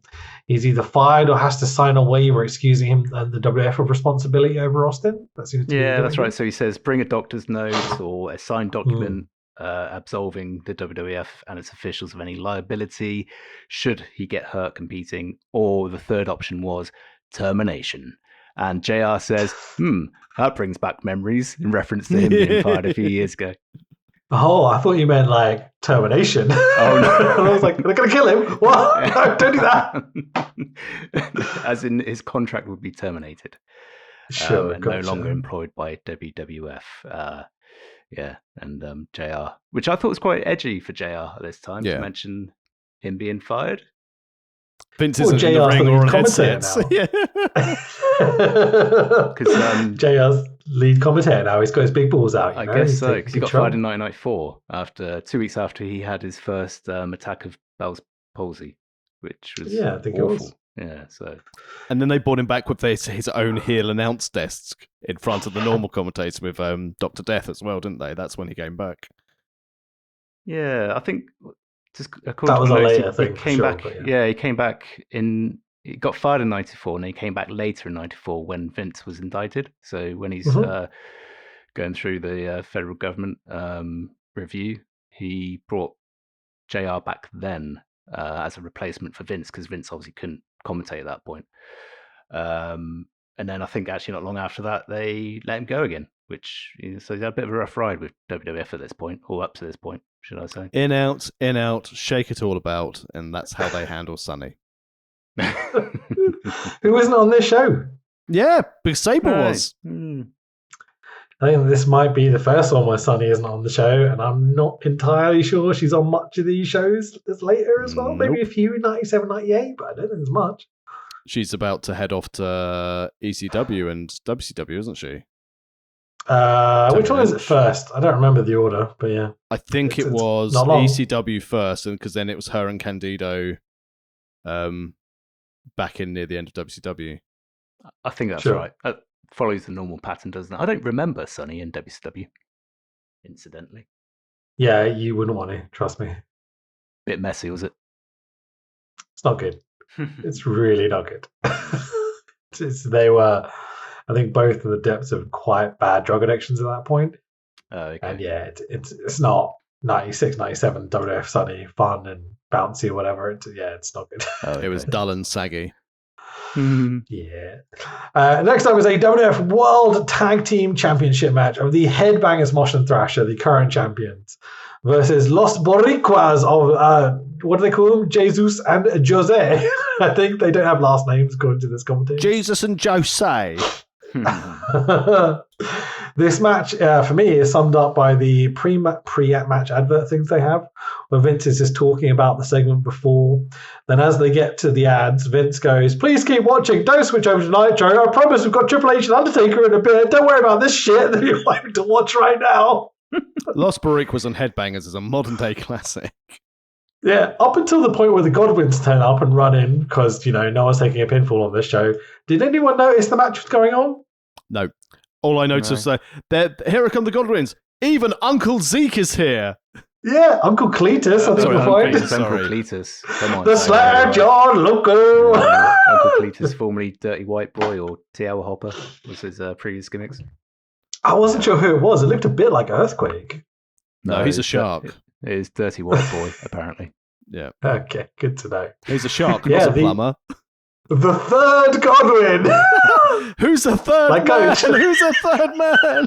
Who's the third Godwin? Hillbilly Jin's rolling around in the slot bucket being disappointed he's not the third man. Yeah, he's the substitute third man. He's not even the first one. He's the Virgil of the Godwins. I'm so intrigued to see whether he's here next week or whether I'm back down to 2 Godwins. I have no idea. Tune in next week to find out. Yeah, this is why I love wrestling, for sure. Everyone in for a big schmaltzy bollocks at the end. The winner is Who Gives a Fuck. This is terrible. This was one of the least cared about matches I've ever seen. The crowd don't care. The commentators don't care. The ref doesn't care. The wrestlers don't fucking care. Like, none of them want to be here. This is pure filler in every element of the word. It's nice to see early days of LAX, though. Santana and Ortiz taking things from Los Boricuas. That's all it was. Although, as a quick sidebar on mentioning LAX, TNA have been doing a really good thing on their YouTube channel recently where they've been showing the whole story of something. So, like, you've had the whole story of Aces and Eights, which is the best story ever, and you can listen to it in our archives, WhatAWrestlingPodcast.com. It's fucking not. What? It's terrible. It's the best run in TNA. But they've also got the rise and fall of LAX. So all the stuff, nice. and I completely forgot Eddie Kingston took over LAX, and then Conan had to bring back Hernandez and Homicide. Mm-hmm. So yeah, great to see. Yeah, they had 2 LAXs at one point. Yeah, not like DX when they had the battle for the naming rights. I don't remember that. Oh, What that was when Triple H had been long gone. I think it was Billy Gunn and China against X-Pac and Road Dogg fighting for the naming rights of DX. I remember then that. You have that kind of like 2-3 year period where it's just Road Dogg and DX coming out as singles wrestlers, and you're like, not sure we need to see much of that at that time period. And they're doing the DX gimmicks because that's all they've got, and it's over, and they're getting the merch sales and such. And until he became the one Billy Gunn. Hell yeah, over with me, brother. Owen Hart is up next. Yay! Another Taker versus Sean Hell in the Cell video, the same one from earlier. Blah, blah, blah, blah, blah, blah, blah. Yeah, next week we'll be doing Bad Blood of the podcast. I'm looking forward to it because I don't think I've watched that whole show. I think I watched the main event. I'm really looking forward to that one. It's going to be good. Yeah, same. It's going to be good to relive that one. I think I watched it live back in the day, but I've only seen the main event since it's so well known. A great match. But yeah, I'm looking forward to watching all that. Awesome. We get a replay of Ahmed getting himself disqualified earlier because he's a dum-dum. And then we get a comparably subdued Owen Hart is here with his SWAT team, as Lawler puts it. Did you notice his t-shirt? Owen 316. I just broke your neck. It's not quite Dyslexia 36-1, but it's pretty close. It's up there, but not quite. I love Owen so much. Me too. And I'm sitting watching this because, again, it's Vince with Owen in the ring doing an interview. And Owen's going, I'm going to wrestle Farouk on at Bad Blood or something for the Intercontinental strap. I didn't quite get what they were talking about, but I think that's where he's going. Seems as though Owen is going to replace Austin, who Owen lost to, etc., etc. Owen wants to get Austin fired. He even invokes the memory of Vince's dad to Vince, which is fucking pants. But really, it's Owen being like typical wrestler. He's going, I'm going to win the Intercontinental belt, all this sort of stuff. Like, he's not doing his usual hilarity. I was like, why isn't he doing this? And then I think it's because he knows if he takes the limelight here, the next thing that happens isn't going to quite be over as much as it was. And so I think Owen knows that he has to play it straight here because one of the SWAT team takes their helmet off and it's Stone Cold Steve Austin who's in to stun at Owen. And it's great fun. I loved this segment. This little spot with Swerve was great. Owen's selling, where soon as he realised it was Austin as well, was fantastic. Top tier. Really good. When you have masked SWAT teams in the ring, then you know there's going to be a wrestler underneath that helmet. I don't know why my Mark brain didn't go, it's Blair Austin under one of those. So when it happened, I was like, oh shit, great. I kind of remembered this from the time, so I knew what was coming next. But they did miss, again, they missed the reveal. They actually missed the angle where he took his helmet off, which they showed later. Yeah. But at the time, they missed it. So, yeah, it's all a bit lost, I think, in the camera work, unfortunately. Yeah, goddamn Kevin Dunn. Do your job properly, dickhead. I think it was him in 97, I don't know. Probably, yeah. Can you imagine the Wyatt 6 debut with Kevin Dunn in control of it? Oh, Christ. Flash. Yeah. I've got a flash button. I'm going to use it. occasionally when I'm producing a live podcast and the chat complains about how fast the cuts are or whatever, I will literally write the words Kevin Dunn in chat and just spam the edits to fuck 'em off. It's really fun. taking So taking Austin- professionalism really seriously. Oh yeah, absolutely. Yeah, sure. I take my job very seriously. Austin hops the barrier and legs it. Fans stop. Did you see the fans stopping the cops from chasing Austin? Oh no, I missed that, but that's great. What a great So interaction. Austin legs it out the barrier the same way the mocks would come in or something like nowadays. And literally, as the SWAT team go to chase him out, 4 or 5 fans literally are physically blocking the SWAT team from getting over the barrier. And I'm like, that's great. That is great, isn't it? Oh, wrestling was so over in '97. This is awesome. Yeah. Fuck yeah, the legit. police. Fuck the police. So I thought this is great. Really good angle, really good fun. Owen, excellent selling the situation. He knew exactly what to do prior to the reveal, as you said, Rich. But for me, again, the momentum of the Steve Austin storyline was a little bit lost. Again, I think we just peaked early last week, and then it's kind of felt like a bit of a dip. That's my feelings on it, anyway. I like Yeah, that they're still acknowledging the Owen and Steve Austin stuff. So we've had Austin kept on TV, heart and over, with his various attacks. We've got him transitioning towards the Vince feud now because they're thinking, well, maybe he won't be able to wrestle Owen just yet, so we'll maybe pivot towards this Vince McMahon stuff because he can do a little bit. We're not gonna end up having a match with Austin and Vince, are we? Oh, sugar! No, definitely not. We're not going to do that. No, That would that would never be silly. You know what I was saying earlier about like Vince coming across a bit combative in this with the wrestlers and such? I think he knows he's going to do it before it's even happening. Yeah. You get that feeling, don't you? He's certainly gearing up towards this. Yeah. With all the stories of like, Vince taking the Doomsday in a pub or whatever it may be. I think he knew he was always going to get in the ring at some point. And there's this there's a really funny thing I was thinking about this. When Austin and Vince stand face to face, Austin is a little bit shorter than Vince. Yeah, Vince is a big dude.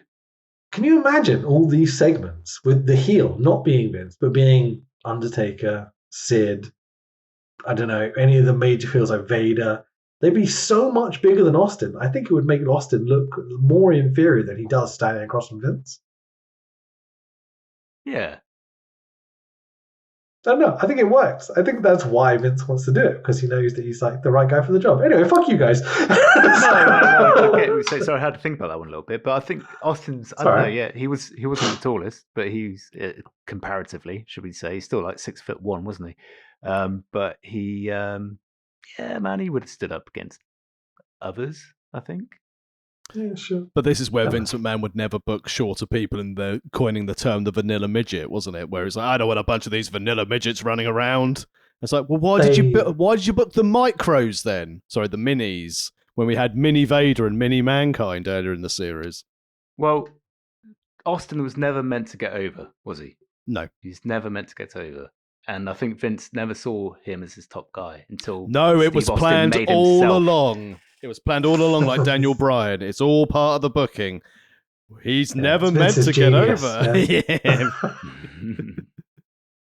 Nothing to do with Austin's ability or the time period or the character or anything. His It's still ability, Vince. his badass look, his ability to be able to get on the mic, his ability to brawl Nothing. like anyone. No. Yeah, nothing to do with that. Controversial Vince. comment, though, from me. Go on. Go on. Obviously, his character in WWF is better, but his in-ring work as the Hollywood Blondes is his best in-ring work, Yeah. period. Yeah. Yeah. He's wrestling a different style as well. Well, yeah, he had to adapt his style, didn't he, after the neck, Yeah. the injury to his neck as well. But no, in WCW he used to wrestle, and actually there's some really good matches between him and Dustin Rhodes in WCW. Yeah. Sort of a 92, 93 era, I think. Yeah. And that's really fantastic, like proper wrestling match. So he could go back in the day, and which is why they brought him into WWF, wasn't it? He was going to be a mechanic of the ring. Well, the ringmaster. The wasn't it? ring master, exactly. So he's going to wrestle matches, be a mechanic, just be a go-to guy who he could put Vince could put anyone in with. But he surpassed expectations by a long, long way. we've never really talked about Austin much between us. Are you Austin Marks? Yes and no. I'm trying to remember how I felt about him growing up. I think, like everyone, I was into the gimmick. Yeah, I'd say so. I was mostly into his interactions with The Rock and the throwing of the strap over the bridge and then the throwing of the doll over the bridge. But I think it's his promos which got it for me. But I never had an Austin t-shirt. I was never clambering when I played wrestling games. Austin was never the first wrestler when I bought the game. So I've got to be Steve Austin. Yeah. I think the best way I can sum it up, at the time, he was awesome, and I would tune in specifically to see what he was going to do next. So from a storyline point of view, from week to week, fantastic. Really engaging character. Looking back, it's not something that I necessarily want to revisit now. Yeah, I can remember hundreds of Austin moments. I don't think I can remember much in a match. Other than Brett. I can actually, God, the WrestleMania 13 one does stand out. And also, I remember the finish to 40, where they reverse each other's finishes 4 or 5 times and then do the stunner, and then it's the quick pinfall by Mike Tyson. That was awesome. I think that's the first time I saw people counter each other's finishes like that, like one after the other. Remember that being awesome. But there's not really a lot beyond Mathers Press now and again in his actual matches that it really stands out. Scott Hall jumping really high after getting the stunner at Mania 18 was quite funny. Awesome. Yeah, sure. Is anyone moonsault out of a stunner? Backflipped? Didn't what's his face do it? Matey boy. Austin Theory, did he do it? Oh, I don't know, but someone had to at some point, right? You can imagine almost doing a 450 out of it or something to properly sell it. Yeah, maybe a bit too silly. No, never. So we get a montage of building the Hell in a Cell. It's literally just some lads in a warehouse welding. It's so badly shot. It's really funny. I loved it so much. They literally just filmed the guys building it and were like, yeah, we'll put a montage together, it'll be all right. No lighting, no effects, nothing. Just some clips of people welding. It's very, it's so bad it's good sort of thing, wasn't it, this one? It's like one of those school educational videos. This is how you weld. That's so stupid. But I think you'll both agree that real men weld, yeah? Yes. Yeah, of course. 100%. Absolutely. That's why I pay someone to do it. Fucking A, yeah. Welding's the one thing I've never really done. I've soldered, but never welded properly. Soldering is just a training ground for welding. It's the same concept, just with a bigger face mask rather than goggles. It's the NXT of welding, Fucking developmental. Come on, coach. You ever welded? You ever soldered? Come on. No, I haven't. No, I'm waiting with anticipation. Sorry, I've soldered. I haven't welded. I've been around people welding because they were making a wrestling ring. I've seen that happen. Oh, nice. In real life, yeah. My old Did you friend film Rampage. a montage for your montage show? for the Rampage? No, I did not. No, just randomly an SCPW show cuts halfway through. It's just you welding, learning in a class. I'm putting a ring together. It's great. But this is better than any fucking Matt Terry match. Here's me welding. Put the promoter over, brother.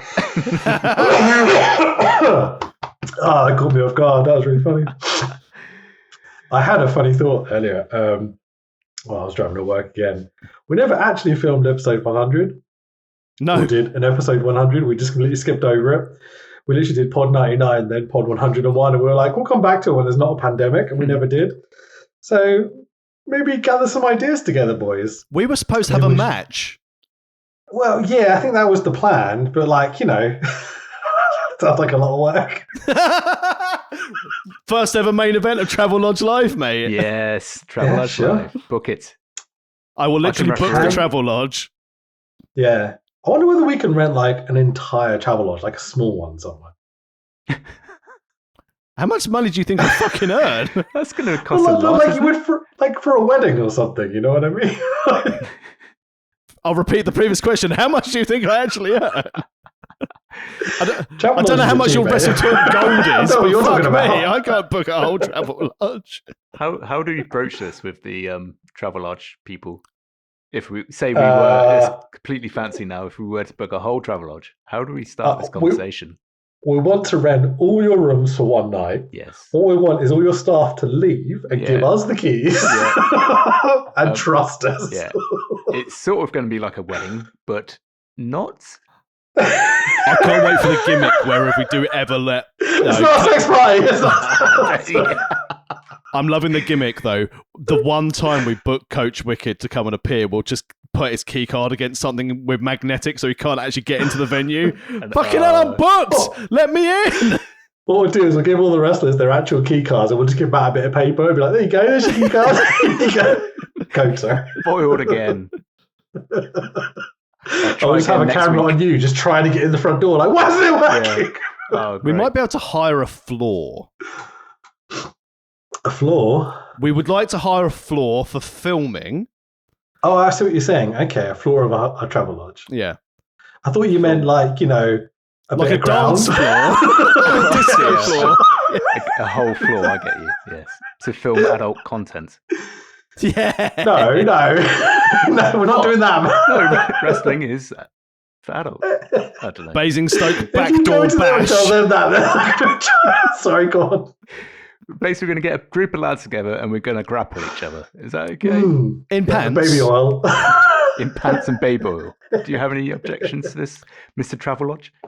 You We're can gonna book it do as long as you don't wear loads of rock, Lonsdale paper, boots. scissors. No Lonsdale boots and you can book it. We're going to play rock, paper, scissors for 12 hours straight. You know? You cannot have the buffet. No, I think that's a requirement, to be totally honest. I need that. Right, so it's time for your main event of the evening, if you don't count the real main event that we've had earlier with Ahmed and Farouk or whatever. It's Hunter Hearst Helmsley with Chyna and Shawn Michaels versus The Undertaker. Kind of. Kind of. Yeah. Poor Taker gets Yeah. jumped on the way down to the ring by Yeah. not Triple H or Shawn Michaels, but Bulldog and Brett. What are they doing Yeah. here? That And was then- random, wasn't it? Vader and Paige are out to save The Undertaker. Yeah. These America. all then head to the back, leaving Shawn and Triple H to pummel The Undertaker on the ramp for the second week in a row. Yeah. And for the second week in a row, The Undertaker just kind of stands up against the better of them. And I'm like, come on, bro. What? He's the Undertaker. He doesn't sell. Oh, I know, but it's like Shawn hits R1 for 2 seconds and does a little pose. And then Yeah. suddenly The Undertaker's got the better of Triple H. It's like, oh, can we do something? I know it's frustrating to me. But Nice to see the return of the he's body dead. bag. Yeah. yeah. They did. So Taker signals for the finish. The match does actually start eventually. Rude out to stop Taker hitting the tombstone on Triple H. Rude smacks him with a Halliburton over the back of Undertaker's back. That's a weird sentence anyway. Rude also has the body bag, as you say, Tax. And then they do sweet chin music to The Undertaker as they kind of hold him up. They pop Taker in the body bag. And what happens, Tax? Like a phoenix from the flames, the body bag erects. I was going to say Rex as well. Probably looks like it goes, doing. It's so funny. He'd It's had such his a blue silly chew visualization. and he was ready to go. You can see the backstage go, what we'll do is we'll put you in the body bag, right? You're the dead man, get it, right? And then you sit up in the body bag. It'd be amazing. It looks so fucking comical when you do it from the real. I don't know. Accidental It's probably KKK so hard. hat on him as well. The way he's up. Yeah. It's like shit. Did they have the little hood because Yeah. of the body bag? Is that what happened, right? I did miss it. Yeah. Yeah. So. It's good that body bags are black. Yeah, sure. It does get a big pop, though. I'll say the crowd really into this. Taker stands up, walks down DX as they all head up the ramp. HBK gets stopped by an orange light and some smoke coming out from the curtain. I thought this was going to be like a Kane thing or something, but maybe it's an Undertaker magic thing. but I'm not they, sure. they've teased that because they said it's that red light again. It's the But red it wasn't light. really red. It was Yeah. orange. Well, I wrote red, but yes, you're probably right. It was It's orange. there! Sorry. But I think this is foreshadowing for Kane's arrival, right? Yep. Yeah. That's how I read There's it. they did the whole thing where Bearer would come out and confront Kane and be like, "Your brother's here," and all this sort of stuff. But we've had absolutely nothing the past 3 or 4 weeks, and you'd think the go home show to Bad Blood, where thing happens, you would have thought there'd be some more teasing, but all we get is a little orange light and some smoke that stops Sean from going through the curtain. Bit weird. Yeah, Booking, brother. but it was enough. Yeah. I suppose. Oh, I don't know, man. I don't know if it was enough. I need a bit more than this. And I if think. something I don't want didn't to give it block away, but If something didn't block him, how would he then be able to scale the Titantron? yeah, because it's weird. Sean then scales the kind of like, I don't know, the first 2 meters of the Titantron, and then as we cut to black, like that's the end of the show. Oh, as but Taker's before chasing them out. Taker does a tombstone on Triple H on the stage. Oh, he does that as well. Yeah, sure. Triple H gets a tombstone, you say. But yeah, we're out of here. What a weird fucking show compared to last week. Really underwhelming episode of Raw. Fun. Very fun, but yeah, not great. It felt like it had a lot of the same elements that last week had, but all of them were kind of not hitting or subdued or a bit convoluted or confusing or a bit slapstick in this case, this last open. Yeah, it wasn't particularly as interesting as last week. There's some memorable moments, but again, it's kind of cut and paste from the previous week. A little bit underwhelming. The lead into Bad Blood probably wasn't enough really to want you to buy the pay-per-view if it was a go-home show. So I think they probably missed a trick there. I quite actually enjoyed the red light. I thought it was kind of subtle, but also maybe go, ooh, this must be Kane, or so it did intrigue me. But as a standalone show, not as fun as the previous week. The matches were a bit botchy and tired looking. As you said, some wrestlers just looked like they didn't want to be there, including Bret Hart, which is just unbelievable. Fun stuff as well. Vince McMahon had his neck insulted twice, with 2 wrestlers calling them the stack of dimes, which he must have felt a bit upset by, I'd imagine. I think he genuinely took offense every time. I think he did, yeah. Yeah, sure. It's just weird. There's definitely a change in Vince. I think that's the biggest thing coming from this show. Is that Vince has always just been weakling commentator up until this point. And he's standing up to people, DX, and messing with them. He confronts them. Yep. He's not selling the stunner from last week at all. He confronts Austin. He gets himself in the same situation he was in last week that got him stunned. Yeah.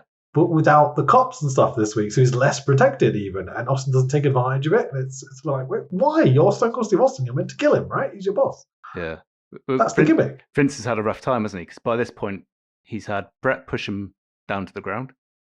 Yeah, DX running amok and flicking his ears. He's had Austin stun him. I guess at this point, it's the he's about to snap, isn't he? He's had all these things happen to him. The straw that broke the camel's back. So we can see his character evolve right in front of our eyes. Yeah. How many cornflakes are we going to give this one before we get Izzy Wizzy? Let's get quizzy. I'm still struggling with this show. I think I'm going to be completely wuss out and give it a 3 because it's fine. It's better than 2014 WWE. It's better than Aces and Eights TNA. No, it's not. Fuck you. But it's not as good as AAA 2 or 3 years ago that was hilarious, or last week's Raw, for example. So yeah, I think it's a 3. I didn't hate it, but I didn't get a lot from it. It didn't feel like enough of a go-home show. But I think when you're following Madison Square Garden and you're preempting Bad Blood, which I know is quite a significant pay-per-view in the grand scheme of this story we're telling between Sean and Brett and all the stuff that's been happening. So yeah, if I believed in giving less like percentages, I would give it a 2.5 or whatever, but I like to give whole numbers, so it's a 3. Correct. For me, it's a 2 cornflake show. And annoyingly, those 2 cornflakes have been sat in milk for a long time because someone's like rung the doorbell and they've just sat there and they've gone soggy. They're not even like nice. They're Tesco's value 2 cornflakes in milk that have been resting for a while. I would go without eating those remaining 2 cornflakes, even though I hate food waste. For me, it was A 2.5. Sorry, Rich. I gave a half mark. How dare you, sir? Get out, you're fired. You're not booked either. Nah, you can rate things how you want, man. Freedom of speech and all that. So I wrote down 2.5 whilst I was watching this. So I'll stick to that. For me, it felt like they got the shows the wrong way around. The one that we watched last week should have been this week, and vice versa. I think Fair if point. they had done that, then it would have been booked to perfection. I think they peaked too early going into the pay-per-view. So for that reason, I give it a 2.5. Marvelous. Well, following on the success on last week's quiz, where I must apologize, you were right, Coach. I did say Vader twice, so apologies. You'll get to go first today because obviously I feel I owe you a debt of. But as you rightly said in our WhatsApp group afterwards, as you did know the answer with your fantastic short-term memory, you should have got that point anyway. But alas, we will overlook that. So today, I'm going for something a bit different. So I like title histories. One of my guilty pleasures during the Attitude Era was the hardcore title. Now, when I first started looking at stats for this, number of reigns or combined reigns was ridiculous because we'd have a lot of 1. Greater, less than, or the same. 1. So what I'm going with today is I'm going with total combined days someone was a hardcore champion for. So to set the bar to start with, I'm going for Hardcore Holly, who held the title for a combined number of 58 days. Hardcore Holly had 6 reigns. Today, you will be able to get a point if you get higher or lower right, and then you will also be able to qualify for 2 bonus points if you can tell me how many reigns of the hardcore title they had. So, Okay. Coach, you are going first. You're Bob making Holly. this very simple game very complicated. No, it's easy. Don't worry. Bob Holly had 58 days in total as a hardcore champion. Rhino, more, less, or equal to Hardcore Holly's 58 days. So firstly, Hardcore Holly, the best hardcore champion of all time. Rhino had had a shorter overall reign than Hardcore Holly, I would say. So you're going for lower. Lower, and I think he held the belt 2 times. Oh, so close. You're right, is lower, but he held the belt 3 times, so no bonus points. I almost said 3. Damn it. So, Rich, Rhino held the belt 3 times for a total of 49 days. Sure did. Higher, lower, or equal to Steve Blackman. Probably higher because it was a big part of the thing. So you had Steve Blackman had more than Rhino. Yeah. Correct. At 172 days combined, Steve Blackman was a hardcore champion. But how many times did he? How many reigns? How many reigns are that 172 days? God, let's go. It's high, I think. I think it's maybe something like 14. No, only 6 reigns. Oh, okay. Fair enough. So, Matt, over to you. I'm thinking of all those matches where like they just go back and forth because it was 24 hours and such. So, Matt, Steve Blackman had the title for a combined 172 days and he held it 6 times. More, less, or equal to Crash Holly. He's getting all the easy ones. Oh, okay. So Crash Holly, he was involved, but I would go lower. But I think he probably did hold the title more often on separate reigns at 7. So you are correct in lower. Crash Holly held it for 88 days. You are wrong in the number of reigns because Crash Holly held it 22 times. Yeah, I knew he's one of these guys who had it all, back and forth. I'm amazed his combined days is less than I had no idea. I thought it'd be a lot more. So, Rich, Crash Holly had 88 combined days and 22 reigns in total. Come on the hoe. Come on the hoe. Come on the hoe. Stephen Richards or Stevie Richards More, Stevie. less, or equal to Crash Holly? Probably number of days. less. Okay, you are correct. And how many title reigns did Steven Richards have? How many times does Stevie have it? Let's go 3. 21. So, Wow. so that's 21 reigns for Stevie Very Richards, silly. and he held it for a total of 35 days. That's got to be a record, isn't it? That's great. The Undertaker. Yes. Higher, lower, or equal to Stevie Richards? The Undertaker. So I'm racking my brains. I can't recall him actually having the belt, but I guess he must have just come down in a schmoz and pinned someone. I'm going to say less, but I'm going to say that I think it's a trick question. I don't think he held it at all. Incorrect. Undertaker held the hardcore title for 58 days, and he only had 1 reign. So I'm afraid no points. Wow. Okay. I completely missed that. It's all good, man. Rich. Undertaker held it once for 58 days. How about Raven? Higher, It's gotta lower, be- or than equal It's to got, the Undertaker? it's got to be higher.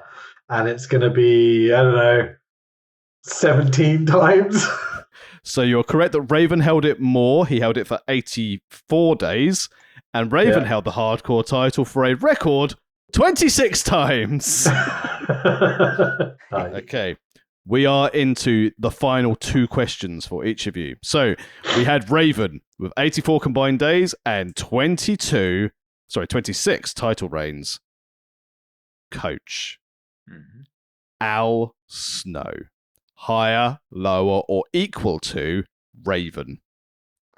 Well, Al Snow is one of the guys that I would associate with the hardcore titles. So I'm going to say that he held it for longer combined, but he probably held it fewer times individually at a number of 8 Ooh, times. You were close. So he did hold it for more. It was 129 days, but Al Snow held it 6 times. So close. Rich. Al Snow, 6 reigns, 129 days. Sure. Big Boss Man. Higher, lower, or equal to Al Snow's 129 days? Now, I remember him holding that belt a lot. Did he hold it longer than that, though? Seems unlikely. But I remember he had a long run with it. I vividly remember him in the corporation with the hardcore belt. Because Kenny had the IC, he had the hardcore, and Rock had the world. I'm going to weirdly say more. I think it's higher. You are correct. At 154 days, Big It's Boss close. Man. But Let's go. how many title reigns did Boss Man have? I think it might just be the one. I'm afraid it was 4 times. Oh, okay, fair So, enough. Matt, your last question. Boss Man held it for four times for 154 days. Let's go for the Road Dogg Jesse James. The Road Dogg, another guy I would associate with the hardcore title. I do remember him having it, but I think he only had it the once, and so he held it for less time. 1 time. Holy smoly, it's brought it back. Not only are you correct with the number, he's lower, he's also held it for one only occasion, so you get 2 bonus points. Yes. Oh, that makes no. it 6-4, so I've got to get this right and get the amount of frames correct. Okay, so Road Dogg held it once for 61 days. Rich, to win, you need to get both the number of reigns and higher, low, or equal to. If you don't say the hoe next, I'm going to be really disappointed. Maven, Fucking hell, okay. higher, lower, or equal to Road Dogg's combined days of 61. Right, I think it's lower, and I'm going to say 1, It is lower. but it's going to be more than 1, right? Maven held it 3 times. No. So the final scores are Coach with 6 and Rich with 5. Coach, you are the winner of the hardcore higher or lower. Hey! Pick me in the last hurdle. Congratulations, brother. Thanks, man. That Marvellous. was great fun. Cheers, Tax, for putting that together. No problem. Thank you to Wikipedia. Anyone got the problem with the stats? Take it up with the people at Wikipedia who updated Chad Gable's profile to say he was actually dead. It's good stuff. Right, thank you everyone for joining us this week. We will be back next week where we will I can't say it. Where we will be reviewing Bad Blood. I'm really looking forward to it because I know this pay-per-view is relatively infamous. The first Hell in a Cell match, we get a whole bunch of other shit happening. It's gonna be great. So yeah, thank you boys. It's been lovely. See you later. Cheers. Bye-bye. We finished the pod last week by doing like a virtual high five. Can we do that again? Okay. High fives. Push. The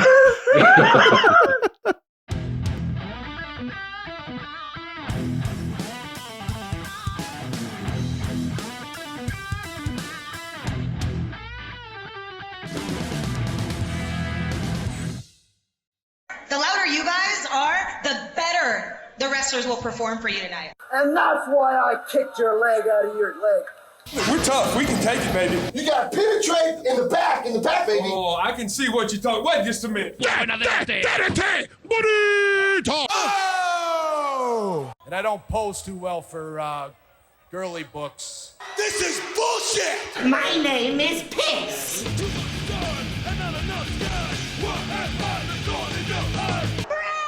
You can kiss my ass.